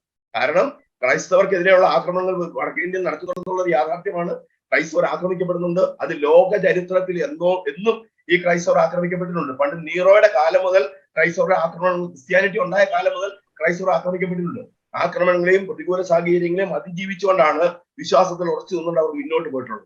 അതുകൊണ്ട് ആക്രമിക്കപ്പെടുന്നു എന്നത് മാത്രം വിചാരിച്ചുകൊണ്ട് ക്രൈസ്തവരെ പേടിച്ചോടുന്ന വിഭാഗമല്ല. അത് ആ മേഖലയിൽ നടക്കുന്നുണ്ട്. അതിനെതിരെയുള്ള ചർച്ചകൾ നടക്കുന്നുണ്ട്. ഇനിയും ചർച്ചകൾ നടക്കും. കത്തോലിക്കാ സഭയുടെയും മറ്റ് സഭകളുടെയും നേതൃത്വത്തിൽ അതിശക്തമായ സമരങ്ങളും ഈ കാര്യത്തിൽ ദേശീയ തലസ്ഥാനത്തും മറ്റു മേഖലകളിലും നടക്കുന്നുണ്ട്. ഇനിയും അത് നടക്കും. അതൊരു ജനകീയ മാനുഷിക പ്രശ്നമാണ്. മതേതര ഇന്ത്യയുടെ മതേതരത്വത്തിന് നേരെയുള്ള ഒരു വെല്ലുവിളിയാണ്. ആ വെല്ലുവിളിക്ക് ഉത്തരം കാണേണ്ട ഉത്തരവാദിത്വം ഭരണകക്ഷിക്കുണ്ട്. അത് നാളെ വളരെ തെളിച്ച് പറഞ്ഞുകൊണ്ടിട്ട് തന്നെയാണ് ഇവിടുത്തെ ക്രിസ്തീയ സഭകൾ മുന്നോട്ട് പോകുന്നത്. അല്ലാതെ ഒന്നും ഉണ്ടായിരുന്നില്ല. ഇത് കേരളത്തിലെ ഒരു തൊഴിൽ വിഭാഗത്തിന്റെ പ്രശ്നമാണ്. കർഷകർ എന്ന് പറയുന്ന ഒരു തൊഴിൽ വിഭാഗത്തിന്റെ പ്രശ്നം. ആ തൊഴിൽ വിഭാഗത്തിന്റെ സാമ്പത്തിക പ്രത്യാഘാതം ഒരു പോയിന്റിലൂടെ ഞാൻ പറയാൻ ആഗ്രഹിക്കുകയാണ്. കാരണം നമ്മുടെ 2012-13 കാലഘട്ടത്തിൽ 11-12 കാലഘട്ടത്തിൽ കേരളത്തിലെ ആകെ റബ്ബർ ഉൽപ്പാദനം 9 ലക്ഷം ടണ്ണായിരുന്നു. അന്ന് റബ്ബറിന്റെ ആവശ്യം എന്ന് പറയുന്നത് 10 ലക്ഷം ടണ്ണായിരുന്നു. 1 ലക്ഷം ടണ്ണിന് കുറവായിരുന്നു ഉണ്ടായിരുന്നത്. റബ്ബർ വില ഏതാണ്ട് 220-240 വരെ വർദ്ധിച്ചു. 220 എന്നുള്ളൊരു ബെഞ്ച് മാർക്കിൽ നമ്മൾ നിർത്തിക്കൊള്ളുക. 220 വരെ വർദ്ധിച്ചു. ഏതാനും ദിവസത്തേക്ക് 240 നിന്നു. 9 ലക്ഷം ടണ്ണിന് 240 കിലോയ്ക്ക് വന്നു കഴിഞ്ഞപ്പോൾ ഒരു കിലോയ്ക്ക് ഉണ്ടായിരിക്കുന്ന ഇന്നത്തെ വിലയുമായി 230 രൂപയാണെങ്കിൽ ഇന്നത്തെ വിലയുമായിട്ടുണ്ടായിരിക്കുന്ന നഷ്ടം എന്ന് പറയുന്നത് 90 രൂപയാണ് ഒരു കിലോ റബ്ബറിന്. 9 ലക്ഷം ടൺ റബ്ബർ ആ രീതിയിൽ പോയി കഴിഞ്ഞപ്പോഴത്തേക്കും നമുക്കുണ്ടായിരിക്കുന്ന നഷ്ടം എന്ന് പറയുന്നത് ഏതാണ്ട് 8100 കോടി രൂപയാണ് കേരളത്തിലെ കൃഷിക്കാർക്ക് ഒരു വർഷം ഉണ്ടായിരിക്കുന്ന നഷ്ടം. അത് വളരെ സിമ്പിൾ ആയിട്ട് കണക്കൂട്ടാൻ പറ്റുന്നേ ഉള്ളൂ. കാരണം 1 ലക്ഷം ടൺ എന്ന് പറഞ്ഞു കഴിഞ്ഞാൽ 1 ലക്ഷം ഗുണം 1000 കിലോയാണ്. അതായത് ആ രീതിയിൽ കണക്കൂട്ടിയാൽ വളരെ എളുപ്പം കിട്ടുവാസത. അപ്പൊ കഴിഞ്ഞ ഇത്രയും നാൾ കൊണ്ട് കേരളത്തിലെ കൃഷിക്കാരന് ഓരോ വർഷവും ഇത്രയും തുക നഷ്ടപ്പെട്ടുകൊണ്ടിരിക്കുകയാണ്. ഇപ്പൊ പ്രൊഡക്ഷൻ കുറഞ്ഞു, ഇപ്പൊ 6 ലക്ഷമായി. 6 ലക്ഷമായപ്പോഴും ഒരു വർഷം 4200 കോടി രൂപയുടെ നഷ്ടം കേരളത്തിലെ കൃഷിക്കാരനുണ്ട്. ഈ തുക കേരളത്തിന്റെ മാർക്കറ്റിലേക്ക് വന്നിരുന്നെങ്കിൽ കേരളത്തിന്റെ മാർക്കറ്റിന് ഗുണമുണ്ടാവുകയും ഇവിടുത്തെ ഉൽപാദന മേഖലയും ഇവിടുത്തെ വ്യാപാര മേഖലയും നിർമ്മാണ മേഖലയും ഇവിടുത്തെ ഉപഭോഗ മേഖലയും ഉത്തേജിതമാകുകയും ഇതിൽ നിന്ന് കിട്ടുന്ന പലിശ കൊണ്ട് മാത്രം കേരള സംസ്ഥാനത്തിന് സാമ്പത്തികമായ പ്രതിസന്ധി ഇവിടെ പരിഹരിക്കാൻ കഴിയുകയും ചെയ്യുമായിരുന്നു. ഇപ്പോൾ എന്തൊരു വഞ്ചനയാണ് ജനങ്ങളോട് കാണിച്ചിരിക്കുന്നത്. 750 കോടി കിട്ടാൻ വേണ്ടി പെട്രോളിന് 2 രൂപ, ഡീസലിന് 2 രൂപ വെച്ച് കൂട്ടിയിരിക്കുകയാണ്. ഇതിന്റെ ആവശ്യം ഉണ്ടാകുമായിരുന്നില്ല ഗവൺമെന്റ് ഇത് ചെയ്തിരുന്നെങ്കിൽ. കേരളത്തിന്റെ സാമ്പത്തിക പ്രതിസന്ധിക്ക് കാരണം, കേരളം കടക്കണിയിലായതിന്റെ കാരണം കേരളത്തിലെ കൃഷിക്കാരനെ ഗവൺമെന്റ് പരിഗണിക്കാത്തതാണ്. ഈ വിഷയം ഇവിടെ ചർച്ച ചെയ്യപ്പെടണം. ഇവിടെ ചർച്ച ചെയ്യപ്പെടേണ്ട പ്രശ്നം ഇതാണ്. ജനസംഖ്യയുടെ 50% വരുന്ന ഇപ്പോ ജോഷ സാറോട് പറഞ്ഞ പോലെ കഠിനാധ്വാനം ചെയ്യുന്ന കർഷക വിഭാഗത്തെ അവഗണിക്കാൻ വേണ്ടി രാഷ്ട്രീയം പ്രയോഗിക്കുകയാണ്. അതാണ് ഇതിന്റെ രാഷ്ട്രീയം. കഠിനാധ്വാനം ചെയ്യുന്ന കർഷകനെ അവഗണിക്കാൻ വേണ്ടി ഇവിടെ മതം പറയുകയാണ്. അതാണ് ഇടതുപക്ഷത്തിന്റെ രാഷ്ട്രീയം. കഠിനാധ്വാനം ചെയ്യുന്ന കർഷകനെ ഇനിയും തുടർച്ചയായി കഠിനാധ്വാനം ചെയ്യുന്നതിന് വേണ്ടി ഇതിന്റെ നേതൃത്വം കൊടുത്തവരെ അവസരവാദികളാണെന്ന് പറയുകയാണ്. അതാണ് അതിന്റെ രാഷ്ട്രീയം. ഈ രാഷ്ട്രീയത്തെ കേരളത്തിന്റെ ജനങ്ങൾ തിരിച്ചറിഞ്ഞ് ഇതിനെതിരെ ശക്തമായി നിലകൊള്ളുവാൻ കേരളത്തിലെ കർഷക സമൂഹം തയ്യാറായാൽ ഇത് സാധിക്കും. ഇത് കേരളത്തിലെ റബ്ബർ കൃഷിക്കാർ മാത്രമല്ലേ പ്രതിസന്ധിയിലുള്ളത്. തെങ്ങ് കൃഷിക്കാർക്ക് 2 രൂപ തേങ്ങയ്ക്ക് കൂട്ടിക്കൊണ്ടിരിക്കുന്നത്. സംഭരണത്തിനുള്ള സംവിധാനം പറഞ്ഞിട്ടില്ല. നെൽകൃഷിക്കാര് കഴിഞ്ഞ 6 മാസം മുമ്പ് വിറ്റ നെല്ല് ആ വില്ല് കുത്തി അരിയായി അത് ആളുകൾ ഉപയോഗിച്ചു കഴിഞ്ഞു. അതിന്റെ പൈസ ഇപ്പോഴും കൊടുത്തിട്ടില്ല. അത് കൊടുക്കണമെങ്കിൽ കൃഷിക്കാരൻ അവിടെ ചെന്ന് കടം മേടിക്കണം. അതാണ് നെൽകൃഷിക്കാരന്റെ അവസ്ഥ. മലയോര മേഖലയിൽ ഏലം കൃഷിക്കാര് കടുത്ത പ്രതിസന്ധിയിലാണ്. കുരുമുളക് കൃഷിക്കാര് പ്രതിസന്ധിയിലാണ്. അപ്പൊ കേരളത്തിലെ മുഴുവൻ മേഖലയിലും പ്രതിസന്ധിയിലാണ്. മലയോര മേഖലയിൽ 3 ലക്ഷം ഏക്കറോളം സ്ഥലം കൃഷി ചെയ്യാനാവാതെ വന്യജീവി ആക്രമണം മൂലം വെറുതെ കിടക്കുകയാണ്. ആ 3 ലക്ഷം ഏക്കർ സ്ഥലത്തുണ്ടാകുന്ന കൃഷിയിൽ നിന്നുണ്ടാകുന്ന തൊഴിലും അതിനകത്തുള്ള ഉൽപാദനവും അതിന്റെ വരുമാനവും എടുത്താൽ പോലും കേരളത്തിന്റെ പ്രതിസന്ധി പരിഹരിക്കാനായിട്ട് മാത്രം കോടിക്കണക്കിന് രൂപ കിട്ടുമായിരുന്നു. അവിടെയും ഗവൺമെന്റ് ഉത്തരവാദിത്ത രഹിതമായി പ്രവർത്തിക്കുന്നു. ഇതിന്റെ എല്ലാം ഇരകൾ കർഷകർ മാത്രമാണ്. ഇതിന് വേറെ ആരും ഇരകളല്ല, കർഷകർ മാത്രമാണ് ഇതിന്റെ ഇര. അതുകൊണ്ടാണ് കർഷകർക്ക് വേണ്ടി ആരെങ്കിലും ശ്രദ്ധിച്ചാൽ ഉടനെ അവന്റെ തലക്കിട്ട് നേരെ വെച്ച് കൊടുത്തു കഴിഞ്ഞാൽ പിന്നെ അവരും ഉണ്ടായിരുന്നുള്ളൂ. ഇവർക്ക് ഈ തുടർച്ചയൊക്കെ തുടരാൻ പറ്റും. ഇത് അംഗീകരിക്കാൻ പറ്റുന്ന ഒരു കാര്യമല്ല. ഇത്തരം ഒരു നിലപാടിന് ഒരു കാരണവശാലും അംഗീകരിക്കാൻ പറ്റില്ല. പാമ്പളാനി പിതാവിന് 100% പിന്തുണ കേരളത്തിൽ ഞങ്ങൾ കൊടുത്തിട്ടുണ്ട്. പാമ്പളാനി പിതാവിന്റെ പ്രസംഗം നേരിട്ട് കേട്ടയാളാണ് ഞാൻ ആ യോഗത്തിലുണ്ടായിരുന്നു, ആ സമരത്തിൽ പങ്കെടുത്തയാളാണ്. അതുകൊണ്ട് പാമ്പളാനി പിതാവിനെ ആക്ഷേപിച്ചുകൊണ്ടൊന്നും ഇവിടെ ആരെങ്കിലും എവിടെന്നെങ്കിലും ആകാം എന്ന് വിചാരിക്കുന്നുണ്ടെങ്കിൽ അത് നടക്കില്ല. കേരളത്തിലെ തള്ളിക്കളയുന്ന ഒരു തർക്കവും. വളരെ വ്യക്തമാണ്. കെടുകാര്യസ്ഥതയും അഴിമതിയും താൻപോരിമയും ഒക്കെ മുഖമുദ്രയാക്കിയിട്ടുള്ള ഭരണാധികാരികൾ നാട് ഭരിക്കുമ്പോൾ ആ നാട്ടിലെ ജനങ്ങൾ, പ്രത്യേകിച്ച് ബഹുഭൂരിപക്ഷം വരുന്ന കർഷകര്, അവരുടെ കാര്യം കഷ്ടത്തിലായി തീരുമെന്നുള്ള കാര്യത്തിൽ യാതൊരു തർക്കവുമില്ല. ഫാദർ ജോൺസൺ പാലപ്പള്ളി CMI, അഭിവന്ദ്യ പിതാവ് അദ്ദേഹം പറഞ്ഞ ആ വാക്കുകൾ ഒരു പ്രസംഗത്തിന്റെ ഇടയിൽ ഒരാവേശത്തിന് എടുത്തിയാടി പറഞ്ഞതൊന്നുമല്ല. കൃത്യമായിട്ട് ആലോചിച്ച് ഉറപ്പിച്ച് വളരെ കൃത്യമായ വാക്കുകൾ ഉപയോഗിച്ചാണ് അദ്ദേഹം സംസാരിച്ചത്. എന്തുകൊണ്ടാണ് ഈ കത്തോലിക്ക മെത്രാന്മാരും മറ്റും എന്തെങ്കിലും ഒരു കാര്യം വളരെ യുക്തിസഹമായി പറയുമ്പോൾ അതിനെ രാഷ്ട്രീയക്കാർ വിവാദമാക്കുന്നു? നമുക്കറിയാം, 2 വർഷങ്ങൾക്ക് മുമ്പ് പാലായിലെ അഭിവന്ദ്യ കല്ലറങ്ങാട്ട് പിതാവ് കുറവലങ്ങാട് ദേവാലയത്തിൽ വെച്ച് സ്വന്തം ജനങ്ങളോട് നിങ്ങൾ കരുതലുള്ളവരായിരിക്കണം എന്ന് ഒരു വിപത്തിനെ കുറിച്ച് സൂചന കൊടുത്തപ്പോൾ അതിവിടെ വലിയ വിഷയമായി. അവിടെ രാഷ്ട്രീയ ഭരണപക്ഷ പ്രതിപക്ഷ ഭേദമില്ലാതെ തന്നെ രാഷ്ട്രീയക്കാര് പിതാവിന് നേരെ അവർ ഹാലിളകി. ഇപ്പൊ ഇതുപോലെ തന്നെ കർഷകർക്ക് വേണ്ടി പിതാവ് സംസാരിച്ചപ്പോൾ പിതാവ് BJPയോട് അനുഭാവം കാണിക്കുകയാണ് എന്ന് പറഞ്ഞുകൊണ്ട് അവർ ബഹളം വെക്കുന്നു. ഞാൻ ചോദിക്കുന്നത്, മറ്റ് സമുദായ നേതാക്കന്മാരൊക്കെ എന്തെല്ലാം കാര്യങ്ങൾ പറയുന്നു, അതൊന്നും ആർക്കും ഒരു വിഷയമല്ല.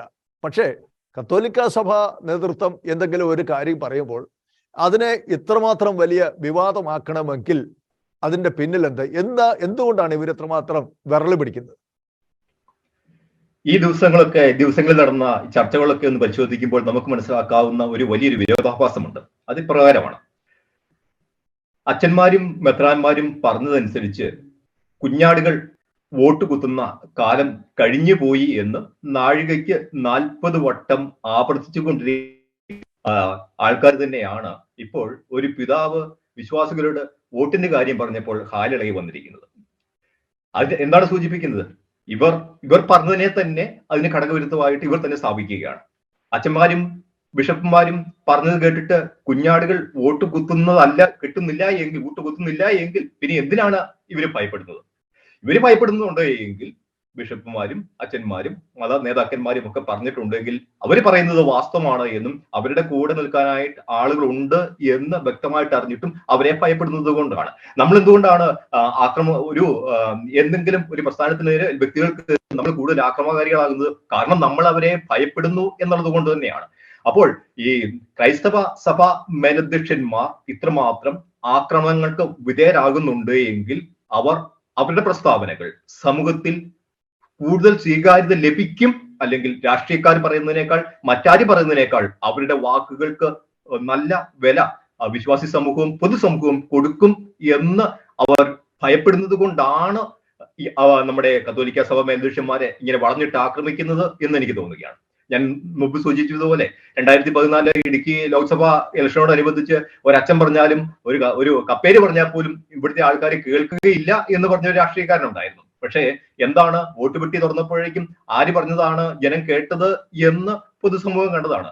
അതുകൊണ്ട് സൂചിപ്പിച്ചതുപോലെ തന്നെ മറ്റു മേലധ്യക്ഷന്മാർ പറയുന്നതിനേക്കാൾ കൂടുതലായിട്ട് വാക്കുകൾക്ക് കത്തോലിക്ക സഭയുടെ ക്രൈസ്തവ സഭയുടെ മേലധ്യക്ഷന്മാർ പറയുന്ന വാക്കുകൾക്ക് കൂടുതൽ സ്വീകാര്യത ലഭിക്കുന്നു എന്നുള്ള കാരണം കൊണ്ട് തന്നെയാണ് അവർ ആക്രമിക്കപ്പെടുന്നത് എന്ന് തന്നെയാണ് എന്റെ വിചാരം. നമുക്കറിയാവുന്ന ഒരു പ്രധാനപ്പെട്ട ഒരു വസ്തുതയുണ്ട്. ഇന്ന് ലോകത്തിൽ ഏറ്റവും അധികം ശക്തമായിട്ടുള്ള ഒരു ഭരണ സംവിധാനം ഉള്ള ഒരു സംവിധാനമാണ് നമ്മുടെ കത്തോലിക്ക സഭ. ഈ ഹൈരാർക്കിക്കൽ പിരമിഡിക്കൽ അഡ്മിനിസ്ട്രേറ്റീവ് സ്ട്രക്ചർ എന്ന് നമുക്ക് വിശേഷിപ്പിക്കാം. ഏറ്റവും മുകളിലെ മാർപ്പാപ്പ അതിന് താഴെ കർദിനാൾമാര്, മെത്രാന്മാര്, വികാരിമാര്, കൈക്കാരന്മാര്, ജനങ്ങള്, വിശ്വാസികള്, അങ്ങനെയാണ് ഇതിന്റെ അഡ്മിനിസ്ട്രേറ്റീവ് സ്ട്രക്ചർ. അപ്പൊ ഈ കത്തോലിക്ക സഭയുടെ നാശം ക്രൈസ്തവ സഭയുടെ നാശം ആരെങ്കിലും ആഗ്രഹിക്കുന്നുണ്ട് എങ്കിൽ മർമ്മത്ത് അടിക്കുക എന്നുള്ളതാണ് അവരുടെ പ്രമാണം. ഈ കത്തോലിക്ക സഭയുടെ ഔദ്യോഗികമായിട്ടുള്ള ഈ ഭരണ സംവിധാനത്തെ മുറിവേൽപ്പിച്ചിട്ടുണ്ട് എങ്കിൽ സഭയുടെ നാശം കാണാൻ ആഗ്രഹിക്കുന്നവർക്ക് അതൊരു നല്ല വാർത്തയായി തീരും. അതുകൊണ്ട് തന്നെയാണ് ഇപ്പൊ അറിയാവുന്നതുപോലെ ഏകദേശം 135 കോടി ജനങ്ങൾ ക്രൈസ്തവ സഭയിലുണ്ട്, കത്തോലിക്ക സഭയിലുണ്ട്. അത് എത്രയോ രാജ്യങ്ങളിലായിട്ട് പരന്നെടുക്കുന്നു. ഇവരൊക്കെ ഈ ഒറ്റച്ചരടിൽ ഒരേപോലെ നിർത്താനായിട്ട് ഈ സഭയുടെ നേതൃത്വത്തിന് സാധിക്കും. അതുകൊണ്ട് നേതൃത്വത്തെ തകർത്തിട്ടുണ്ട് എങ്കിൽ അവർക്ക് ഭീഷണിയായിട്ട് നിലകൊള്ളുന്ന കത്തോലിക്ക സഭയുടെ നിലപാട് എപ്പോഴും സമൂഹ നന്മയ്ക്ക് വേണ്ടിയിട്ടാണ്. അത് മദ്യത്തിനെതിരെ ആയാലും മയക്കുമരുന്നിനെതിരെ ആണെങ്കിലും മറ്റേത് അനീതികൾക്കെതിരെ ആണെങ്കിലും ശബ്ദമുയർത്തുന്ന കത്തോലിക്ക സഭയുടെ ശബ്ദം നിശബ്ദമാക്കിയിട്ടുണ്ടെങ്കിൽ ചില നിക്ഷിപ്ത താല്പര്യക്കാരുടെ സ്വകാര്യ താല്പര്യങ്ങൾക്ക് കൂടുതൽ വേരോട്ടം ലഭിക്കും എന്ന് അവർക്കറിയാവുന്നത് കൊണ്ടാണ് സഭയിൽ വേരോട്ടമുള്ള ശബ്ദത്തിനുടമകളായ സഭാ മേലധ്യക്ഷന്മാരെ ആക്രമിക്കുന്നത് എന്ന് ഞാൻ വിശ്വസിച്ചാണ്. ഇപ്പോൾ നമ്മുടെ വെള്ളിക്കാശ് 300 രൂപ, പിന്നെ നോർത്ത് ഇന്ത്യയിലേക്ക് നോക്കുക, അവിടെ ഗ്രഹാം സ്റ്റേന്റെ കാര്യം പറയുന്നു, സ്റ്റാൻ സ്വാമിയുടെ കാര്യം പറയുന്നു, കാണ്ടമാലിലെ കാര്യം പറയുന്നു, ഒറീസയിൽ അവിടുന്ന പള്ളികളുടെ കാര്യമൊക്കെ പറയുന്നു. ജോസൂട്ടി സാർ സൂചിപ്പിച്ചതുപോലെ തന്നെ ഇവരൊക്കെ പറയുന്നത് കൊണ്ട് കാതലായ വിഷയത്തിൽ നിന്ന് ഇത്തരത്തിലുള്ള ഉപകഥകൾ പറഞ്ഞുകൊണ്ട് കാതലായ വിഷയത്തിൽ നിന്ന് ശ്രദ്ധ തിരിക്കാനായിട്ടുള്ള ഒരു വിഫല ശ്രമമാണ് പിതാവിന്റെ വാക്കുകൾക്ക് പിതാവ് സ്വപ്നത്തിൽ പോലും വിചാരിക്കാത്ത അർത്ഥതലങ്ങൾ ആരോപിച്ചുകൊണ്ട് യഥാർത്ഥത്തിലുള്ള വസ്തുതയിൽ നിന്ന് പൊതുജനങ്ങളുടെ ശ്രദ്ധയെ വഴിമാറ്റി വിടാനായിട്ടുള്ള ഒരു കുതന്ത്രമായിട്ടാണ് നമ്മുടെ ഈ രാഷ്ട്രീയക്കാരും വിവിധത്തിലുള്ള രാഷ്ട്രീയക്കാരും പിന്നെ ഈ സോക്കോൾഡ് ബുദ്ധിജീവികളും സാംസ്കാരിക നായകന്മാരും ഒക്കെ ഇങ്ങനെ ഉറഞ്ഞു തുള്ളുന്നത് എന്ന് സാമാന്യ ബുദ്ധിയുള്ളവർക്ക് ചിന്തിച്ചാൽ മനസ്സിലാക്കാനായിട്ട് സാധിക്കും. അതുകൊണ്ട് ചുരുക്കി പറഞ്ഞിട്ടുണ്ടെങ്കിൽ എന്തുകൊണ്ട് കത്തോലിക്ക സഭാ മേലധ്യക്ഷന്മാർ ആക്രമിക്കപ്പെടുന്നു എന്നുള്ള ചോദ്യത്തിന് ഉത്തരം വളരെ ലളിതമാണ്. അവർ പറഞ്ഞിട്ടുണ്ടെങ്കിൽ ജനം സ്വീകരിക്കും, അവരുടെ വാക്കുകൾക്ക് ജനം കാതുകൊടുക്കും, അവരുടെ വാക്കുകൾക്ക് സത്യത്തിന്റെ അംശമുണ്ട് എന്ന് പൊതുസമൂഹം കരുതുന്നത് കൊണ്ടാണ് അവരെ കത്തോലിക്ക സഭാ മേലധ്യക്ഷന്മാർ ഒരു പേടി സ്വപ്നമായിട്ട് സമൂഹത്തിന്റെ ശിഥിലീകരണ സ്വപ്നം കാണുന്നത്, പേടി സ്വപ്നമായിട്ട് അവരെ കാണുന്നത് എന്ന് ഞാൻ വിശ്വസിക്കുകയാണ്. ഈ മെത്രാന്മാർ പറഞ്ഞാൽ ജനങ്ങൾ ഒന്നടങ്കം വോട്ട് ചെയ്യും എന്നുള്ള ആ കാലഘട്ടമൊക്കെ പോയി. ഇപ്പോൾ അവർ പറഞ്ഞാൽ കത്തോലിക്കർ പോലും അനുസരിക്കില്ല എന്നൊക്കെ രാഷ്ട്രീയക്കാർ പൊതുവിൽ പറയാറുണ്ട്. ക്രൈസ്തവർ ഒന്നിച്ചു നിന്നിരുന്നെങ്കിൽ താൻ ജയിച്ചു പോയേനെ എന്ന് പൂഞ്ഞാർ മണ്ഡലത്തിൽ നിന്ന് തോറ്റുപോയ PC ജോർജ് ഇന്നലെ ഷെക്കേന ബിഗ് ഡിബേറ്റിൽ പങ്കെടുത്തുകൊണ്ട് അദ്ദേഹം സംസാരിക്കുകയുണ്ടായി. അപ്പൊ ക്രൈസ്തവർ ഒരിക്കലും ഒരുമിച്ച് നിൽക്കത്തില്ല, അവരുടെ വോട്ട് ചെതറിപ്പൊക്കോളും, അങ്ങനെയുള്ള ഒരു ധാരണ ഇവിടെ രാഷ്ട്രീയക്കാർക്കിടയിൽ ഉണ്ടാവും. തീർച്ചയായിട്ടും ക്രൈസ്തവ വോട്ടുകളുടെ ശിഥിലീകരണം അല്ലെങ്കിൽ വിഘടനം ഒരു ആയുധമാക്കി, തെരഞ്ഞെടുപ്പ് ആയുധമാക്കി കൊണ്ടു നടക്കുന്ന ചില നിക്ഷിപ്ത രാഷ്ട്രീയ താല്പര്യക്കാരുടെ നാടാണ് കേരളം എന്ന് നമുക്ക് വ്യക്തമായിട്ട് അറിയാവുന്നതാണ്. എന്നിരുന്നാൽ പോലും നമുക്കറിയാം ഒരു കാലഘട്ടത്തില് നമ്മുടെ ക്രൈസ്തവ സഭയുടെ പിന്തുണയുള്ള പാർട്ടി എന്ന് വിശേഷിപ്പിക്കുന്ന പാർട്ടിയൊക്കെ കേരളത്തിൽ എത്രമാത്രം ആഴമായ വേരോട്ടം നടത്തിയിരുന്നു എന്നും ആ പാർട്ടി എങ്ങനെയാണ് കല്ലിന്മേൽ കല്ല് ശേഷിക്കാതെ നാമാവിശേഷമായി പോകുന്നത് എന്നും അതിന്റെ പിന്നിൽ പ്രവർത്തിച്ചവരുടെ ബുദ്ധികേന്ദ്രങ്ങൾ ആരുടെയൊക്കെയാണ് എന്നും നമ്മുടെ പൊതുസമൂഹം തിരിച്ചറിയുന്നുണ്ട്. കത്തോലിക്ക സഭയുടെ വിഘടനം സ്വപ്നം കണ്ടുകൊണ്ട് തങ്ങളുടെ രാഷ്ട്രീയ താല്പര്യങ്ങൾ സംരക്ഷിക്കാം എന്ന് വിചാരിക്കുന്ന ചില നിഷിദ്ധ രാഷ്ട്രീയ നേതാക്കന്മാരുടെ നാടാണ് കേരളം എന്ന് നമുക്കറിയാം. കത്തോലിക്കർ ഒരേ മനസ്സോടി ഒരുമിച്ച് നിന്ന കാലഘട്ടത്തിലൊക്കെ കേരള നിയമസഭയിൽ കത്തോലിക്ക സഭയുടെ പിന്തുണയുണ്ട് എന്ന് അവകാശപ്പെടുന്ന പാർട്ടിയൊക്കെ നേടിയ സീറ്റുകളുടെ എണ്ണമൊക്കെ നമുക്ക് ചരിത്രത്തിലൂടെ പരിശോധിച്ച് നമുക്ക് മനസ്സിലാക്കാനായിട്ട് സാധിക്കും. അതുകൊണ്ട് ഞാൻ ആദ്യം പറഞ്ഞതുപോലെ തന്നെ സമൂഹ നന്മയ്ക്ക് വേണ്ടിയിട്ട് ശബ്ദമില്ലാത്തവരുടെ ശബ്ദമായിട്ട് നിലകൊള്ളുന്ന കത്തോലിക്ക സഭയുടെ വക്താക്കളെ എന്നും സൈഡ് ലൈൻ ചെയ്യാനായിട്ട് അല്ലെങ്കിൽ മാർജിനിലേക്ക് ഒതുക്കി നിർത്തുവാനായിട്ട് മുഖ്യധാര രാഷ്ട്രീയ പാർട്ടികൾ പലപ്പോഴും ശ്രമിക്കാറുണ്ട് എന്നുള്ളത് ചരിത്രം നമ്മളെ പഠിപ്പിക്കുന്ന ഒരു സത്യമാണ് നമുക്ക് മനസ്സിലാക്കാനായിട്ട് സാധിക്കും. പക്ഷേ കത്തോലിക്ക സഭ ഒരുമിച്ച് നിൽക്കുന്നത് അത് ഏതെങ്കിലും രാഷ്ട്രീയ താല്പര്യങ്ങൾക്ക് വേണ്ടിയിട്ടല്ല എന്ന് നമുക്ക് വ്യക്തമായിട്ട് അറിയാവുന്നതാണ്. ശബ്ദമില്ലാത്തവരുടെ ശബ്ദമാകുവാനായിട്ട്, അല്ല എങ്കിൽ സമൂഹത്തിൽ നടമാടുന്ന അനീതികൾക്കെതിരെ ശബ്ദിക്കുവാനായിട്ടൊക്കെയാണ് കത്തോലിക്ക സഭ ഒരുമിച്ച് നിൽക്കേണ്ടതും ഒരുമിച്ച് നിൽക്കുന്നതും എന്ന് തന്നെയാണ് എന്റെ അഭിപ്രായം. വ്യക്തമാണ്. ശ്രീ ജോഷുവ വെള്ളരിക്കുണ്ട്, ഈ കുടിയേറ്റ കർഷകരെ കുടിയിറക്കി വിടാനുള്ള ഒരു തന്ത്രം അത് കേരള ഗവൺമെന്റുകളുടെ ഭാഗത്തു നിന്നുണ്ടാകുന്നുണ്ട്. നമുക്കറിയാം, ഇവിടെ മനുഷ്യനേക്കാൾ വില പലപ്പോഴും മൃഗങ്ങൾക്ക് കൽപ്പിക്കുന്ന ഒരു അവസ്ഥയെ നമ്മൾ കാണുന്നുണ്ട്. ഒരു മനുഷ്യനെ തല്ലിക്കൊന്നാൽ ആർക്കും വലിയ വിഷയമില്ല. പക്ഷേ മനുഷ്യനെ കുത്തിക്കൊല്ലുന്ന അല്ലെങ്കിൽ മനുഷ്യനെ പല വിധത്തിൽ ആക്രമിക്കുന്ന ഒരു കടുവയോ ഒരു പുലിയോ നാട്ടിലിറങ്ങി എന്ത് പ്രശ്നം ഉണ്ടാക്കിയാലും, ആരെ കടിച്ചു കൊന്നാലും അതൊരു വലിയ പ്രശ്നമൊന്നായിട്ട് ഇവിടെ പലർക്കും തോന്നുന്നില്ല. ഇപ്പൊ ആനകൾ ഇറങ്ങി കൂട്ടത്തോടെ കൃഷി നശിപ്പിക്കുന്നു. ഇപ്പൊ ഇതാ നമ്മൾ കാണുന്നുണ്ട്, മൂന്നാറില് ഒരു അരിക്കൊമ്പൻ എന്ന് പറയുന്ന ഒരു ആനയെ പിടിക്കാൻ വേണ്ടിയിട്ട് എത്ര വലിയ സന്നാഹത്തോടു കൂടിയാണ്, എത്രയോ ലക്ഷക്കണക്കിന് രൂപ മുടക്കി എത്ര ആളുകളെയൊക്കെ ഇറക്കിയാണ് അതിനുള്ള സംവിധാനം ഇപ്പോൾ ചെയ്തുകൊണ്ടിരിക്കുന്നത്. ഈ ആനകളൊക്കെ കൂടി എന്തുമാത്രം ദ്രോഹങ്ങളാണ് വാസ്തവത്തിൽ ഈ കർഷകർക്ക് നൽകിക്കൊണ്ടിരിക്കുന്നത്. ഈ നമുക്കറിയാം, ഒരു പാമ്പിനെ തല്ലിക്കൊന്നാൽ വലിയ വിഷയമാണ്.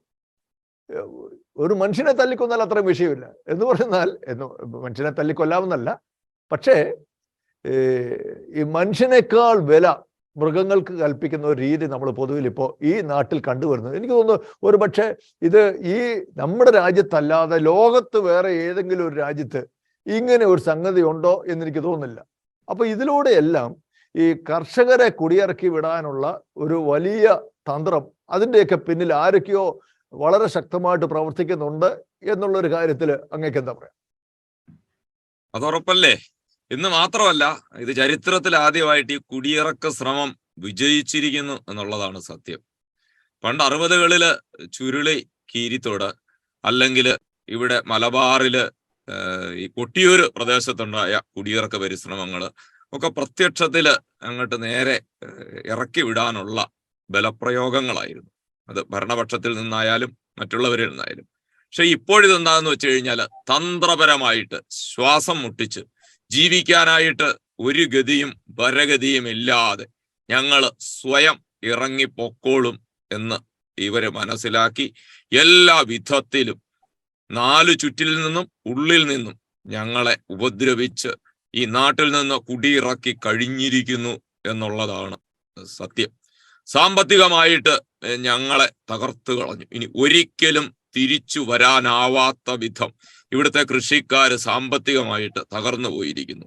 മറ്റെന്തെങ്കിലും വാടകയോ അല്ലെങ്കിൽ വിദേശത്ത് മക്കളോ അല്ലെങ്കിൽ എന്തെങ്കിലും ഒരു സർക്കാർ ജോലിയൊക്കെ ഇല്ലാത്ത ഒരു ഭവനം, കൃഷി മാത്രമുള്ള ഒരു ഭവനത്തിന് ഇനി തിരിച്ചു വരിക അസാധ്യമെന്ന വിധം, അല്ലെങ്കിൽ പഴയ നൂറ്റാണ്ടുകളിലൊക്കെ അമേരിക്കയിലും മറ്റു നാടുകളിലുമൊക്കെ നിലനിന്നിരുന്ന അടിമത്തം പോലെ ഇനി ഞങ്ങൾ ആലോചിച്ച് നോക്കിയിട്ട് ഇതിൽ നിന്നും ഈ ചക്രവ്യൂഹത്തിൽ നിന്നും പുറത്തു കടക്കാനായിട്ട് ഞങ്ങൾക്ക് ഒരു മാർഗവും കാണുന്നില്ല എന്നുള്ളതാണ് സത്യം.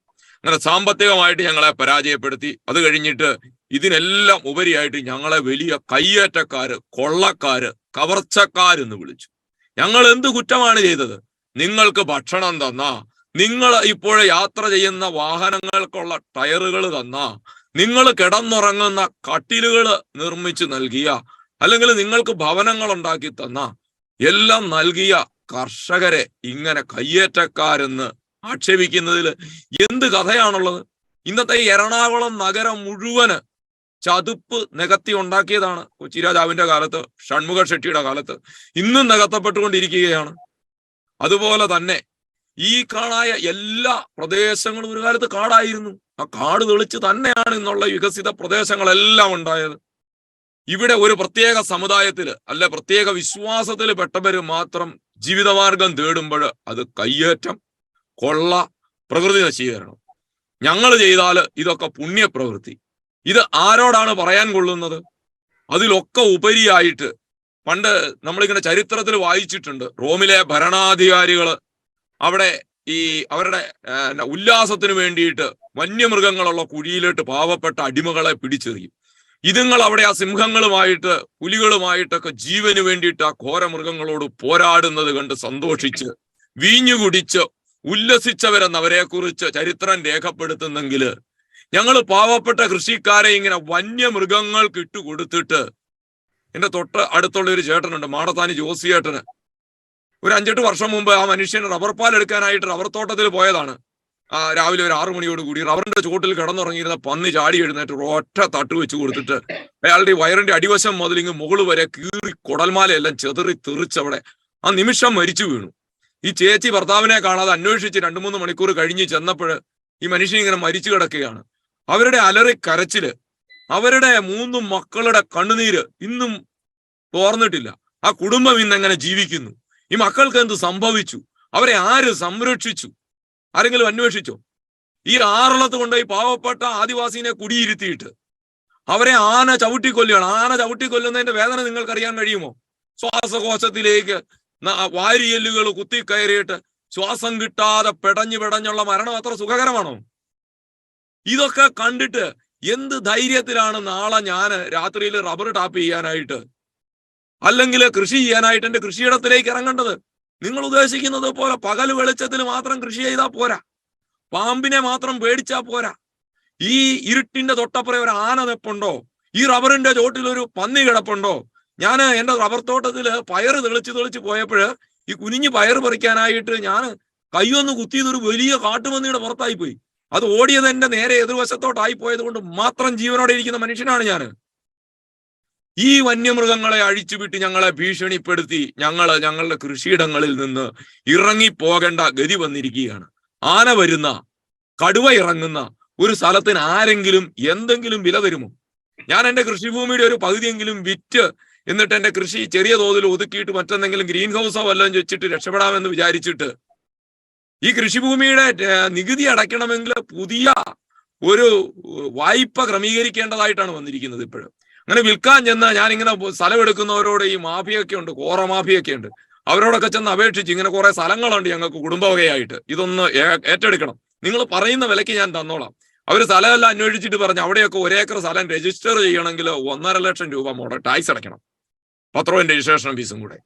അപ്പൊ ഈ 1.5 ലക്ഷത്തിന് ഞങ്ങൾ മേടിച്ചാൽ ഇതൊന്ന് മറിച്ച് വിൽക്കണേ വേറൊരു 1.5 ലക്ഷം ആവും. അപ്പൊ 3 ലക്ഷം ആ വഴിക്ക് പോയി. നിങ്ങൾക്ക് ഒരു 6 ലക്ഷം തരാമെന്ന് വെച്ചാൽ തന്നെ വില ഇട്ടാൽ തന്നെ 3 ലക്ഷമേ തരാൻ പറ്റുള്ളൂ. ആ വിലയ്ക്ക് തരുന്നുണ്ടോ എന്ന് ചോദിച്ചു. ഞാൻ പറഞ്ഞു ആ വിലയ്ക്ക് തരുന്നില്ല. അത് ഞാനിപ്പോഴും കൈവശം വെച്ച് കൃഷി ചെയ്തുകൊണ്ടിരിക്കുകയാണ്. 80 കുരങ്ങുകളുടെ ഒരു സൈന്യം, 100 കണക്കിന് പന്നികള്, ആന, ഇങ്ങനെ പുലിയെ, കടുവ വരുന്നില്ല കേട്ടോ ഈ കാസർഗോഡ് ജില്ലയിൽ കൂടെ. പുലി എല്ലാ വർഷവും 2 പ്രാവശ്യം വരും. അവിടെയുള്ള ആടുകളെല്ലാം കടിച്ചു കൊന്നിട്ട് പോകും. ഇങ്ങനെയുള്ള ഒരു ഭൂമി ആര് മേടിക്കാനാണ്? അതുകൊണ്ട് കർഷകൻ എന്നിട്ട് എങ്ങനെയാണ് കുടിയിറങ്ങി തീർന്നതെന്ന് ഞാൻ പറയാം. ഞാൻ താമസിക്കുന്നത് വെള്ളരിക്കുണ്ട് എന്ന് പറയുന്ന സ്ഥലത്താണ്. വെള്ളരിക്കുണ്ട് ഞങ്ങളുടെ ഇടവകയിൽ 1000-ഓളം വീട്ടുകാരുണ്ട്. ഒരു 15 വർഷം മുമ്പ് ഞങ്ങളുടെ സൺഡേ സ്കൂളിൽ ഒരു 100 കുട്ടികളെ കൊണ്ടുവന്ന് ചേർക്കുമെങ്കിൽ ഓരോ വർഷം 10 വീതം കുറഞ്ഞ് 90, 80, 70, 60, 50, 40, 30 എന്നായിട്ട് ഇപ്പൊ കുറഞ്ഞിട്ടുണ്ട്. അടുത്ത വർഷം 20, പിന്നത്തെ വർഷം 10, പിന്നീട് ആരും ഇല്ല. ഞങ്ങളുടെ എല്ലാ യുവാക്കളും ഇവിടെ നിന്ന് വിദേശ രാജ്യങ്ങളിലേക്ക് താമസം മാറ്റിയിരിക്കുന്നു. ഞങ്ങൾ വൃദ്ധരായ കുറച്ച് മാതാപിതാക്കൾ മാത്രം ഇവിടെ അവശേഷിക്കുന്നു. ഇങ്ങനെ 2 തലമുറ മുമ്പ് മധ്യ തിരുവിതാംകൂറിൽ നിന്ന് ഈ കാസർഗോഡിന്റെ, കണ്ണൂരിന്റെ, കോഴിക്കോടിന്റെ, വയനാടിന്റെ മലമടക്കുകളിലേക്ക് കുടിയേറ്റ ജനത എന്നേക്കുമായിട്ട് ഇറക്കപ്പെട്ടുകൊണ്ടിരിക്കുകയാണ്, ആട്ടിപ്പായിക്കപ്പെട്ടുകൊണ്ടിരിക്കുകയാണ് പുതിയ തലമുറ. ഇത്രയും കാലം ഞങ്ങൾ ഈ ഭൂമിയിൽ അധ്വാനിച്ചിട്ട് ഒരു പ്രതിഫലവും പ്രതീക്ഷിക്കാതെ ഈ രാഷ്ട്രത്തിന് വേണ്ടിയിട്ട് രാപകലില്ലാതെ ജോലി ചെയ്തിട്ട് ഞങ്ങളുടെ മക്കൾക്ക് ഇവിടെ ജീവിക്കാനുള്ള അവകാശം നിഷേധിക്കപ്പെട്ടുവെന്ന് കണ്ണുനീരോടെ പരാതി പറയുവാനല്ലാതെ മറ്റൊന്നും എനിക്ക് കഴിയുകയില്ല. തീർച്ചയായിട്ടും അങ്ങേ പോലെയുള്ളവരുടെ ഈ കണ്ണുനീര് വനരോധനങ്ങളായിട്ട് മാറുകയാണ്. ഇതൊക്കെ ആര് കേൾക്കാൻ, ആരോട് പറയാൻ? ശ്രീ ജോസ് കുട്ടി ഒഴികയിൽ ഈ ബഫർ സോൺ വിഷയത്തിലാകട്ടെ, ഇതുപോലെയുള്ള വന്യമൃഗങ്ങളുടെ പ്രശ്നങ്ങളിലാകട്ടെ, ഇവിടെയെല്ലാം കർഷകനെതിരായിട്ടുള്ള നിയമങ്ങൾ സർക്കാർ കൊണ്ടുവരികയാണ്. സർക്കാർ അങ്ങനെയുള്ള നയങ്ങൾ സ്വീകരിക്കുകയാണ്. വാസ്തവത്തിൽ ഈ ഗവൺമെന്റുകളെ സ്വാധീനിക്കുന്ന ഏതെങ്കിലുമൊക്കെ ശക്തികൾ ഇവരുടെ പിന്നിൽ പ്രവർത്തിക്കുന്നുണ്ടോ? ഗവൺമെന്റുകളെ സ്വാധീനിക്കുന്ന ശക്തികൾ പ്രവർത്തിക്കുന്നുണ്ട് എന്നത് പകൽ പോലെ വ്യക്തമാണ്. റബ്ബറുമായി ബന്ധപ്പെട്ട് തന്നെ ഒരു ഉദാഹരണം പറയാം. അതായത് ടയറിന് ഇന്ത്യയിലെ വില സാമാന്യം നല്ല വിലയാണ്, ഉയർന്ന വിലയാണ്. റബ്ബറിന് ഉയർന്ന വില ഏഷ്യയിൽ നിന്നും തായ്ലൻഡിൽ നിന്നും ഒക്കെ റബ്ബർ ടയർ ഇവിടേക്ക് ഇറക്കുമതി ചെയ്യാം. അപ്പോൾ ഇവിടുത്തെ വ്യവസായികളുടെ സ്വാധീനത്തിന്റെ ഫലമായി അങ്ങനെ ഇറക്കുമതി ചെയ്യുന്ന ടയറിന് ആന്റി ഡംപിംഗ് ഡ്യൂട്ടി ചുമത്തി. അതേ സമയത്ത് ഇന്ത്യയിൽ റബ്ബറിന് വില കുറവാണ്, എന്നാൽ ഇത് കുറെ കയറ്റി അയക്കാം എന്ന് വിചാരിച്ചാൽ അതിന് നമുക്ക് സാധിക്കില്ല. അപ്പൊ ടയർ ലോബിയെ സഹായിക്കാൻ ആവശ്യമായ നിയമങ്ങൾ അല്ലെങ്കിൽ നടപടികൾ ഗവൺമെന്റ് സ്വീകരിക്കുന്നു. അതാ ഞാൻ മുമ്പേ പറഞ്ഞ്, മോണോപോളിയും ടയർ ലോബിക്കാണ്, മോണോസ്പോണിയും ടയർ ലോബിക്കാണ്. അത് രണ്ടിലും കർഷകർ പെട്ട് കിടക്കുകയാണ്. ഇപ്പോ ഇത് ടയറിന്റെ കേസിലാണെന്നുണ്ടെങ്കിൽ വന്യജീവികളുമായി ബന്ധപ്പെട്ടുള്ള പ്രശ്നങ്ങളിൽ ഗവൺമെന്റിന്റെ സമീപനം എന്ന് പറയുന്നത് അത് തദ്ദേശവാസികളായ ജനങ്ങളെ സഹായിക്കുന്നതിനോ അല്ലെങ്കിൽ UN-ന്റെ തന്നെ റിയോ ഡി ജനീറ സമ്മേളനത്തിൽ വെച്ച് നിഷ്കർഷിച്ചിരിക്കുന്ന വ്യവസ്ഥകൾ അനുസരിച്ച് പ്രവർത്തിക്കുന്നതിനോ അല്ല ഗവൺമെന്റ് തയ്യാറാണ്. പ്രാദേശികമായി അതാത് പ്രദേശത്തെ ജനങ്ങളുടെ ജീവനും അവരുടെ സ്വത്തിനും അവരുടെ സംസ്കാരത്തിനും അവരുടെ തൊഴിലിനും അവരുടെ വളർച്ചയ്ക്കും ഉതകുന്ന സാമ്പത്തികമായ ഉൾപ്പെടെയുള്ള വളർച്ചയ്ക്കും ഉതകുന്ന തരത്തിലുള്ള പരിസ്ഥിതി പ്രവർത്തനം വേണം നടത്തുവാനെന്ന് വളരെ കൃത്യമായി 1992 റിയോ ഡി ജനീറോ സമ്മേളനത്തിൽ UN പ്രഖ്യാപിച്ചിരിക്കുന്നു. അത് റിയോ +20 എന്ന് പറഞ്ഞ് 2012 ഇതേ വിഷയത്തിൽ വീണ്ടും UN-ന്റെ പ്രഖ്യാപനം വന്നു. അപ്പോഴും ഊന്നി പറഞ്ഞിട്ടുണ്ട് ഇതെല്ലാം ജനങ്ങളെ സഹായിക്കുന്ന രീതിയിൽ വേണം. പക്ഷെ ഇന്നിപ്പോൾ നമ്മുടെ മലയോര മേഖലയുമായി ബന്ധപ്പെട്ട് ജീവിക്കുന്ന ജനങ്ങൾ നേരിടുന്നത് ഏറ്റവും വലിയ കുറ്റകരമായ മനുഷ്യാവകാശ ലംഘനമാണെന്ന് പറഞ്ഞത് മാധവ് ഗാഡ്ഗിൽ തന്നെയാണ്. ഗാഡ്ഗില പറഞ്ഞു മനുഷ്യാവകാശ ലംഘനം നേരിടുന്നു. ഇതിന്റെ എല്ലാം പിന്നിലുള്ളത് സാമ്പത്തിക താല്പര്യങ്ങളും അതുപോലെ തന്നെ അന്തർദേശീയ ലോബികളുടേതും ദേശീയ ലോബികളുടെയും താല്പര്യങ്ങളാണ്. അന്തർദേശീയം മാത്രമല്ല, ദേശീയ ലോബികളുടെയും താല്പര്യങ്ങളാണ്. ഇത്തരം താല്പര്യങ്ങൾക്ക് മഹാഭൂരിപക്ഷം വരുന്ന അസംഘടിത കർഷക സമൂഹത്തെ എറിഞ്ഞു കൊടുത്തുകൊണ്ട് സംഘടിത ന്യൂനപക്ഷത്തിന്റെ താല്പര്യങ്ങൾ സംരക്ഷിക്കുന്നതിന് വേണ്ടിയിട്ടുള്ള ഭരണമാണ് ഇവിടെ നടക്കുന്നത്. അതായത് നമ്മുടെ ഭരണഘടന ഉറപ്പു നൽകുന്ന നിയമത്തിന് മുമ്പിൽ എല്ലാവരും തുല്യരായിരിക്കണം, എല്ലാവർക്കും തുല്യ അവസരങ്ങൾ ഉണ്ടായിരിക്കണം എന്ന ആ ഏറ്റവും മൗലികമായ കാര്യത്തെ ലംഘിക്കുന്ന ഭരണമാണ് ഇന്നിപ്പോ കേരള സർക്കാരും കേന്ദ്ര സർക്കാർ അതൊക്കെ തന്നെയാണ് നടത്തുന്നത്. നമ്മൾ കേന്ദ്രത്തിനോട് അങ്ങനെ പിതാവ് പറഞ്ഞെങ്കിലും അവരെ വെള്ളപൂശി ഇടാനൊന്നും ഞാൻ തയ്യാറല്ല. ഇത് അതിങ്ങനെ തന്നെയാണ് അവരോട് പറഞ്ഞിരിക്കുന്നത്. പക്ഷെ അങ്ങനെ ആയിരിക്കുമ്പോൾ പോലും ഇവിടുത്തെ കൃഷിക്കാരന്റെ വേദനയ്ക്ക് പരിഹാരം ഉണ്ടാക്കിയാൽ നിങ്ങളെ സഹായിക്കാമെന്ന് പറയാൻ വരെ തയ്യാറാകേണ്ടി വന്നു നമ്മുടെ പിതാവിന്. കാരണം അത്രമാത്രം ദുരിതത്തിലേക്കാണ് നമ്മൾ ഇവിടെ പോയി. അപ്പൊ യഥാർത്ഥത്തിൽ ഇപ്പൊ ഇവിടെ ജോഷുവ സാർ പറഞ്ഞതുപോലെ തന്നെ കുടിയിറക്കിന്റെ പുതിയ രൂപമാണ് ഇപ്പോൾ. ഇത് ചരിത്രമാണ്. ഇത് ചരിത്രം പഠിപ്പിക്കുന്ന ഒരു കാര്യമാണ്. അതായത് ദുരിതത്തിലാകുന്ന ഒരു തലമുറയെ ആ പ്രദേശത്ത് താമസിക്കുള്ളൂ. അടുത്ത തലമുറ പറക്കമുറ്റുമ്പോൾ അവിടുന്ന് അവർ രക്ഷപ്പെട്ട് മറ്റ് ഏതെങ്കിലും സ്ഥലങ്ങളിലേക്ക് പോകും. ലോകമെമ്പാടുമുള്ള ചരിത്രത്തിൽ ഇത് പരിശോധിച്ചാൽ നമുക്ക് മനസ്സിലാക്കാൻ കഴിയും. അങ്ങനെയുള്ള രണ്ടാം കേരളത്തെ സംബന്ധിച്ചിടത്തോളം ഈ മലയോര മേഖലയിൽ നിന്നും കേരളത്തിന്റെ മറ്റു മേഖലയിൽ നിന്നുള്ള രണ്ടാം കുടിയേറ്റത്തിന്റെ ഏറ്റവും വലിയ ഒരു ചിത്രമാണ് നമ്മളിപ്പോ കാണുന്നത്. ഇത് ഒരു സംശയം വേണ്ട. ഈ മലയോര മേഖല മുഴുവൻ വനമാക്കുക എന്നുള്ള കൂടെ താല്പര്യം വെച്ചുകൊണ്ട് 2006, 2007 മുതൽ പ്രവർത്തിച്ചുകൊണ്ടിരിക്കുന്ന ലോബികളുടെ പ്രവർത്തനത്തിന് വിധേയരാകാൻ പോവുകയാണ് നമ്മളിവിടെ. അതിന്റെ ഭാഗമാണ് ഇപ്പോൾ കോടതിയിൽ കേസ് നടന്നിട്ട് കഴിഞ്ഞു. CHR മുഴുവൻ വനപ്രദേശമാണെന്ന് പ്രഖ്യാപിക്കണം. 1822 തിരുവാങ്കൂറിന്റെ വിജ്ഞാപനത്തിൽ ഏലമല പ്രദേശം എന്നാണ് പറഞ്ഞിരിക്കുന്നത്. ഏലമലക്കാടെന്നല്ല, ഏലമലകൾ ഏലം കൃഷിക്ക് വേണ്ടി മാറ്റിവെച്ച സ്ഥലങ്ങളാണ്. അത് മുഴുവൻ CHR ആക്കണമെന്ന് കള്ളരേഖ ഉണ്ടാക്കിക്കൊണ്ട് കേരളത്തിന്റെ വനംവകുപ്പ് ഉദ്യോഗസ്ഥന്മാർ ഇപ്പൊ പോയിരിക്കുകയാണ് ഒരു പരിസ്ഥിതി സംഘടനയുടെ പേര് പറഞ്ഞു. അപ്പൊ പരിസ്ഥിതി നിയമത്തിന്റെ പേര് പറഞ്ഞാലും അത് ഈ ഉൽപ്പന്നങ്ങളുടെ വിപണനവുമായി ബന്ധപ്പെട്ടുള്ള സാഹചര്യത്തിലാണെങ്കിലും അത് കർഷകർക്ക് ആനുകൂല്യങ്ങൾ നൽകുന്ന കാര്യത്തിലാണെങ്കിലും ഒക്കെ ഈ തരത്തിലുള്ള കുറ്റകരമായ അനാസ്ഥയാണ് കാണിക്കുന്നത്. ഈ സാഹചര്യത്തില് കത്തോലിക്ക കോൺഗ്രസ്, ഞാൻ കത്തോലിക്ക കോൺഗ്രസിന്റെ പ്രതിനിധിയാണ്, കത്തോലിക്ക കോൺഗ്രസിനെ സംബന്ധിച്ചിടത്തോളം എടുത്തിരിക്കുന്ന നിലപാട് കേരളത്തിലെ ജനങ്ങളെ ഈ കാര്യങ്ങൾ പറഞ്ഞ് ബോധ്യപ്പെടുത്തുക. കാരണം നമുക്കറിയാം, ജീവൻ ഉണ്ടാകുവാനും അത് സമൃദ്ധമായി ഉണ്ടാക്കുന്നതിന് വേണ്ടിയിട്ടാണ് കർത്താവ് ഇവിടേക്ക് വന്നിരിക്കുന്നത്. അടിമത്തത്തിൽ നിന്ന് മോചനം നമ്മളോട് ആവശ്യപ്പെട്ടിട്ടുള്ളതാണ്. സത്യം പ്രഘോഷിക്കുവാനും അത് ആളുകളെ ബോധ്യപ്പെടുത്താനുള്ള ഉത്തരവാദിത്വം നമുക്ക് ഒരുക്കും. ഇത് കേരളത്തിൽ നടക്കുന്നത് നഗ്നമായ മനുഷ്യാവകാശ ലംഘനങ്ങളാണ്, നഗ്നമായ കർഷക വിരുദ്ധ നിലപാടുകളാണ്, മഹാഭൂരിപക്ഷത്തെ ഒരു ന്യൂനപക്ഷത്തിന്റെ താല്പര്യത്തിന് വേണ്ടി ചൂഷണം ചെയ്യുന്ന തരത്തിലുള്ള പ്രവർത്തനങ്ങളാണ്. ഇതൊന്നും ഒരു നിലവിൽ അറിയപ്പെടുന്ന ഒരു തത്വസംഹിതയുടെയും പിൻവലമുള്ളതല്ല ഇത്തരം നടപടികൾ. ഇത് പഴയ ബ്രിട്ടീഷ് കൊളോണിയലിസത്തിന്റെ മറ്റൊരു മുഖമാണ് ഇന്ന് കേരളത്തിലെ കർഷകരുടെ മേൽ ഇവിടുത്തെ ഗവൺമെന്റുകൾ കാണിച്ചുകൊണ്ടിരിക്കുന്നത്. കൊളോണിയലിസം പുറത്തുനിന്നുള്ള ഒരാൾ വന്നിട്ടാണെന്നില്ല, അകത്തുള്ളവർക്ക് തന്നെ കൊളോണിയലിസം ആകാം. ഇപ്പൊ റഷ്യൻ സാമ്രാജ്യത്തിന്റെ തകർച്ചയുടെ ഒരു കാരണമായിട്ട് പറയുന്നത് റഷ്യ പിടിച്ചടക്കിയ അല്ല റഷ്യയോട് കൂട്ടിച്ചേർത്ത USSRന്റെ പ്രദേശങ്ങളായ ലാത്വ, ലിത്വാനിയ, എസ്തോണിയ, അങ്ങനെയുള്ള ഈ ക്രിമിയ, യുക്രൈൻ ഉൾപ്പെടെയുള്ള പ്രദേശങ്ങളിൽ ഭരിക്കാൻ പോയത് അവിടെ ഒരു പാവ ഗവൺമെന്റിനെ വെച്ചിട്ട് അവിടെ ഭരണം നടത്തിക്കൊണ്ടിരുന്ന റഷ്യൻ ഉദ്യോഗസ്ഥന്മാരായിരുന്നു. റഷ്യൻ ഉദ്യോഗസ്ഥന്മാർ അവരുടെ താല്പര്യത്തിന് വേണ്ടി ജനങ്ങളെ പിഴിയുകയും കൊള്ളയടിക്കുകയും ചൂഷണം ചെയ്യുകയും ചെയ്തു.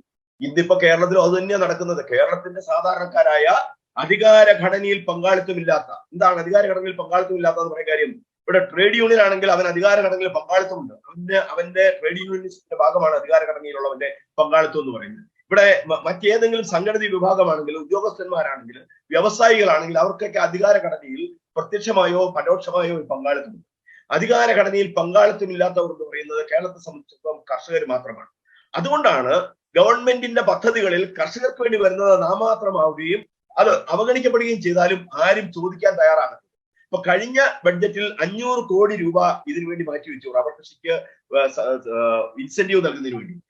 ഇതുവരെ മുടക്കിയത് വെറും 34 കോടി രൂപയാണ് കഴിഞ്ഞ പദ്ധതി വന്നിരിക്കുന്നു. ഇപ്പൊ പിന്നെ ഏതാനും കുറച്ച് രൂപ പിതാവ് പറഞ്ഞതിന് ശേഷം വന്നിരിക്കുന്നു. ഏതായാലും 24.34 കോടി രൂപ കർഷകരുടെ അക്കൗണ്ടിലേക്ക് വന്നിട്ടുണ്ട്. പിതാവിന്റെ പ്രസ്താവന കൊണ്ട്, പിതാവിന്റെ ആ ഒരു പ്രയോഗം കൊണ്ട് തീർച്ചയായിട്ടും കേരളത്തിലെ കർഷകർക്ക് ഇങ്ങനെ ഒരു പ്രയോജനം ഉണ്ടായി. കേരള ഗവൺമെന്റ് വളരെ പെട്ടെന്ന് തന്നെ ഉണർന്ന് പ്രവർത്തിക്കുകയുണ്ടായി. അതിന് പ്രത്യേകം നന്ദി പറയുന്നു. അതിന് നന്ദി പറയാൻ വരട്ടെ. എന്താണെന്നറിയാമോ, 500 കോടി കൊടുക്കേണ്ടടുത്ത് കൊടുത്തത് എത്ര തുച്ഛമായ തുകയാണെന്ന് അറിയാമോ? 2020-21 കൊടുക്കേണ്ട തുകയിലും ഇതേ തന്ത്രം. ഇതെല്ലാം ലോബിയിങ് ആണ് പ്രവർത്തനം. ജനങ്ങളെ വഞ്ചിക്കുന്ന രാഷ്ട്രീയമാണ് കേരളത്തിൽ നടന്നുകൊണ്ടിരിക്കുന്നത്. ഇതിനെതിരെ ജനങ്ങളെ ബോധവൽക്കരിച്ച് മുന്നോട്ട് വരണം. അതിന്റെ ഭാഗമായി BJP എങ്കിൽ BJP, അതിനൊന്നും ഒരു കുഴപ്പമില്ല, മുന്നോട്ട് വരണം. അവസാനമായി ഫാദർ ജോൺസൺ പാലപ്പള്ളിശ്ശേരിയുമായി, ഈ കഴിഞ്ഞ ദിവസം KT ജലീലിന്റെ ഒരു ഫേസ്ബുക്ക് പോസ്റ്റ് വളരെ വിവാദമാകുകയുണ്ടായി. കേന്ദ്രം റബ്ബർ വില വർദ്ധിപ്പിക്കുമ്പോൾ അത് വാങ്ങിക്കാൻ പോകാൻ ഉടലിൽ തലയുണ്ടായിട്ട് വേണ്ടേ? അദ്ദേഹത്തിന്റെ ആ പ്രസ്താവന പരക്കെയുള്ള അമർഷത്തിന് ഇടയായി, അനേകര് പ്രതിഷേധിക്കുകയുണ്ടായി. എന്നാൽ KT ജലീൽ പറഞ്ഞതുപോലെ ഈ വടക്കേ ഇന്ത്യയിലേക്ക് നോക്കി സംഘപരിവാർ ശക്തികൾ ക്രിസ്ത്യാനികളെ ഒരുപാട് ആക്രമിക്കുന്നു, പള്ളികൾ നശിപ്പിക്കുന്നു, പാസ്റ്റർമാരെയൊക്കെ പിടിച്ച് ജയിലിലിടുന്നു. അപ്പൊ ആ ഒരു ഗതി നിങ്ങൾക്കും വരരുത് എന്നുള്ള ഒരു സതുപദേശമായിട്ട് സ്വീകരിച്ചുകൂടെ? KT ജലീൽ ഇന്ന് നിലവില് ഒരു MLA ആണ്, ഒരു മുൻ മന്ത്രിയാണ്, അതിലുപരി ചരിത്രത്തിൽ ഡോക്ടറേറ്റ് ബിരുദമുള്ള ഒരാളാണ്. 1921 മലബാർ കലാപത്തിൽ വാര്യകുന്നന്റെയും അലി മുസ്ലിയാരുടെയും പങ്കിനെ കുറിച്ചാണ് അദ്ദേഹം ഗവേഷണം നടത്തിയത്. എന്നിരുന്നാലും ഇന്ത്യയിൽ ആരുടെയൊക്കെ ഉടലിന്റെ മുകളിൽ തല ഉണ്ടാകണം എന്ന് പ്രവചിക്കാനായിട്ടുള്ള വരം KT ജലീലിന് എവിടുന്ന് കിട്ടി എന്ന് ഞാൻ അത്ഭുതപ്പെടുകയാണ്. ഒരുപക്ഷെ 2047 ശേഷം ഇന്ത്യ മഹാരാജ്യത്ത് ആരുടെയൊക്കെ ഉടലിന്റെ മുകളിൽ തല ഉണ്ടാകണം എന്ന് നിശ്ചയിക്കുന്നവരുടെ ഒരു സമൂഹം, ഒരു കൂട്ടം ഇവിടെ ഉണ്ടായിരുന്നുവെന്നും അവർ ഇപ്പോൾ തീഹാർ ജയിലിലെ സിമന്റ് തറയിൽ ഉറങ്ങുകയാണ് എന്നുമൊക്കെ പത്രം വായിക്കുന്നവർക്ക് വളരെ വ്യക്തമായിട്ട് അറിയാം. KT ജലീൽ ആരോപിക്കുന്നത് ഏതാനും വർഷങ്ങൾക്ക് ശേഷം BJPയോ BJP അനുകൂല സംഘടനകളോ ക്രിസ്ത്യൻ വിശ്വാസികളുടെ തലയറക്കും എന്ന് തന്നെയാണ് അദ്ദേഹം പരോക്ഷമായിട്ട് ഉദ്ദേശിച്ചിരിക്കുന്നത്. ഇങ്ങനെ ഉത്തരവാദിത്തപ്പെട്ട ഒരു സ്ഥാനത്തിരിക്കുന്ന ഒരു ജനപ്രതിനിധി രാജ്യം ഭരിക്കുന്ന ഒരു പാർട്ടിയെ കൊലയാളികളുടെ ലിസ്റ്റിൽ പെടുത്തി എന്നുള്ളത് നമ്മളെ എല്ലാവരും അമ്പരിപ്പിക്കുന്ന ഒരു കാര്യമാണ്. അതൊരു പക്ഷേ ജലീല് മുമ്പ് പ്രവർത്തിച്ചിരുന്ന ഇന്ത്യ ഗവൺമെന്റ് നിരോധിച്ച സിമി എന്ന സംഘടന അവർ വച്ച് പുലർത്തി പോന്നിരുന്ന, അല്ലെങ്കിൽ അദ്ദേഹത്തിന് പരിചയമുള്ളവരൊക്കെ പുലർത്തുന്ന ഒരു രീതിയായിരിക്കാം ഈ തലയെടുപ്പ് എന്നാണ് അദ്ദേഹത്തിന്റെ എതിരാളികൾ പ്രചരിപ്പിച്ചുകൊണ്ടിരിക്കുന്നത്. അദ്ദേഹം ഇപ്പം താൽക്കാലികമായിട്ട് ഒരു ചുവന്ന കൂടാരത്തിൽ അഭയം തേടിയിരിക്കുകയാണ്. ചുവന്ന കൂടാരത്തിൽ അഭയം തേടി എന്ന് വിചാരിച്ചുകൊണ്ട് അദ്ദേഹം അണിഞ്ഞിരിക്കുന്ന യഥാർത്ഥത്തിലുള്ള നിറം എപ്പോഴെങ്കിലും നമ്മുടെ നീലോളത്തെ ചാടിയ കുറുക്കൻ കോരിയിടും എന്ന് നമ്മൾ പറയാറുള്ളത് തന്നെ ഇടയ്ക്കൊക്കെ ഓരിയിടുന്ന ഒരു ഓരിയിടലായിട്ട് മാത്രം ഇതിനെ കണ്ടെത്തിയാൽ മതി. എന്നിരുന്നാലും ജലീലിന്റെ ഉള്ളിൽ, ജലീൽ എത്ര ചുവന്ന പതാക പുതച്ചു എന്ന് പറഞ്ഞാലും ജലീലിന്റെ ഉള്ളിൽ യഥാർത്ഥത്തിലുള്ള ജലീൽ ഉണർന്നു എപ്പോഴെങ്കിലും അത് പുറത്തു വരും. നമുക്കറിയാം ജലീൽ ചരിത്രകാരനാണ്. പക്ഷേ ജലീൽ യഥാർത്ഥത്തിലുള്ള ചരിത്രകാരനാണ് എങ്കിൽ ചരിത്രം കുറെ കൂടി പിന്നോട്ട് മറിച്ചിട്ട് ക്രിസ്താബ്ദ 1-ാം നൂറ്റാണ്ടില് കത്തോലിക്ക സഭയിൽ നമ്മുടെ ജോസൂട്ടി സാർ സൂചിപ്പിച്ച പോലെ തന്നെ നീറോ ഡയക്ലേഷ്യൻ ചക്രവർത്തിമാരുടെ ക്രൂര ഭരണ കാലഘട്ടത്തിന് കീഴിൽ ക്രിസ്ത്യാനികളുടെ ഉടലിന്റെ മുകളിൽ നിന്ന് തലകൾ വേർപെട്ടപ്പോൾ ക്രിസ്ത്യാനികളുടെ പച്ചമാംസത്തിനായിട്ട് കൊളോസിയങ്ങളില് കാട്ടുമൃഗങ്ങള്, വന്യമൃഗങ്ങള് കടിപിടി കൂടിയപ്പോൾ, അല്ലെങ്കിൽ റോമാ സാമ്രാജ്യത്തിന്റെ തെരുവീതികളിലെ അഴുക്കുചാലുകളിലെ ക്രിസ്ത്യാനികളുടെ രക്തം തളം കെട്ടി ഒഴുകിയപ്പോൾ, റോമാ സാമ്രാജ്യത്തിന്റെ അന്തരീക്ഷത്തിൽ ക്രിസ്ത്യാനികളുടെ കരിഞ്ഞ മാംസത്തിന്റെ ഗന്ധം തളം കെട്ടി നിന്നപ്പോഴൊക്കെ അവർ പ്രയോഗിച്ചു, ഇനി ക്രിസ്ത്യാനി എന്ന് പറയുന്ന ഒരു മതം, ക്രിസ്ത്യൻസ് ഇനി ഭൂമുഖത്ത് ഉണ്ടാകുകയില്ല. വർഷങ്ങൾക്ക് ശേഷം, 2000 വർഷങ്ങൾക്ക് ശേഷം എന്ത് സംഭവിച്ചു? ഇന്ന് ലോകത്തിലെ ഏറ്റവും കൂടുതൽ അംഗസംഖ്യയുള്ള വിഭാഗമായിട്ട് ക്രിസ്ത്യൻ മതം വളർന്നിട്ടുണ്ട് എങ്കിൽ ചരിത്രം അറിയാവുന്നവർ വായിച്ചെടുക്കേണ്ട സംഗതി, എവിടെയൊക്കെയാണോ ക്രിസ്ത്യാനികളുടെ തല ഉരുണ്ടിട്ടുള്ളത് അവിടെ നിന്നാണ് 1000 തലകൾ ഉയർത്തെഴുന്നേറ്റിട്ടുള്ളത്. അത് മാത്രമല്ല, ഈ തല ഉരുടുകൾ അല്ലെങ്കിൽ ആരുടെയൊക്കെ ഉടലിന്റെ മുകളിൽ തലയുണ്ടാകണം എന്നുള്ളതിന്റെ ചരിത്രമായ ആവർത്തനവും നമ്മുടെ സിറിയയിലും ഇറാഖിലും തുർക്കിയിലും ഒക്കെ നമ്മൾ കണ്ടുകൊണ്ടിരിക്കുകയാണ്. എന്നിരുന്നിട്ട് പോലും ഈ ക്രിസ്തുമതം ഉപേക്ഷിക്കുന്നു അല്ലെങ്കിൽ ക്രിസ്തുമതത്തെ തള്ളിപ്പറയുന്നവര് ഒന്നും നാം കാണുന്നില്ല. അതുകൊണ്ട് ജലീല് ഇങ്ങനെ പറഞ്ഞു എന്ന് വിചാരിച്ചുകൊണ്ട് ഇവിടെ ആരും പേടിക്കുകയോ ഒന്നും ചെയ്യുകയില്ല. കാരണം ജലീലിന്റെ ഉള്ളിലിപ്പ് പുറത്തു പറഞ്ഞു. അതോടൊപ്പം തന്നെ ജലീൽ ഒരു കാര്യം ഓർക്കേണ്ടതുണ്ട്, ഇത് തുർക്കിയല്ല, സിറിയയല്ല, ഇത് ഇന്ത്യ ആണ്. അപ്പം ഇന്ത്യ മഹാരാജ്യത്ത് വസിക്കുന്ന പ്രജകളുടെ ഉടലിന് മുകളിൽ തല ഉണ്ടാകണോ വേണ്ടയോ എന്ന് നിശ്ചയിക്കുന്നത് ഇവിടുത്തെ ഏതാനും ചില നിഷിദ്ധ താല്പര്യക്കാരായ വർഗീയ ശക്തികളല്ല എന്ന് നമ്മൾ തിരിച്ചറിയുക. അതുകൊണ്ട് അത്തരം പ്രയോഗങ്ങളൊക്കെ പ്രയോഗിച്ചുകൊണ്ട് യഥാർത്ഥത്തിലുള്ള വിഷയത്തിൽ നിന്ന് പിന്തിരിപ്പിക്കാനായിട്ട് ജലീൽ നടത്തുന്ന ശ്രമങ്ങളൊക്കെ ജലരേഖകളായി മാറിത്തീരുകയുള്ളൂ എന്നാണ് ജലീലിനെ ഓർമ്മിപ്പിക്കാനായിട്ടുള്ളത്. വളരെ വ്യക്തമാണ്. ആരൊക്കെ എന്തൊക്കെ പറഞ്ഞാലും കർഷകരെ സംബന്ധിച്ചിടത്തോളം അവരുടെ ജീവിതമാണ് പ്രശ്നം. ഒരു ജീവൽ മരണ പോരാട്ടത്തിൽ അവർ എത്തി നിന്നിരിക്കുക. ഈ സമയത്ത് അവരെ സഹായിക്കുന്നവർ ആരാണോ അവരെ തിരിച്ചു സഹായിക്കും എന്നുള്ളത് വളരെ ന്യായമായ ഒരു കാര്യമാണ്. ഇടത് വലത് പാർട്ടികൾ ഇവിടെ കർഷകരുടെ കാര്യത്തിൽ യാതൊരുവിധ താല്പര്യവും എടുക്കുന്നില്ല എന്ന് കണ്ടപ്പോൾ ഇനി കേന്ദ്ര ഗവൺമെന്റ്, കേന്ദ്രം ഭരിക്കുന്ന ഒരു പാർട്ടിയുമായിട്ട് ഈ കാര്യത്തിൽ ഒരു ചർച്ച നടത്താൻ, അവർ കർഷകരെ സഹായിച്ചാൽ തിരിച്ച് ഞങ്ങൾ തീർച്ചയായിട്ടും നിങ്ങളെ സഹായിക്കും എന്ന് പറയുവാനായിട്ട് ആരുടെയും അനുവാദത്തിൻ്റെ ആവശ്യമില്ല. ഈ കാര്യം വളരെ ശക്തമായിട്ട് തന്നെ അഭിവന്ദ്യ പമ്പ്ലാനി പിതാവ് പ്രഖ്യാപിക്കുകയുണ്ടായി. അത് തുടർന്നും അദ്ദേഹം അത് തന്നെ പറയുകയുണ്ടായി. അതിൽ ഉറച്ചു നിൽക്കുകയാണ്.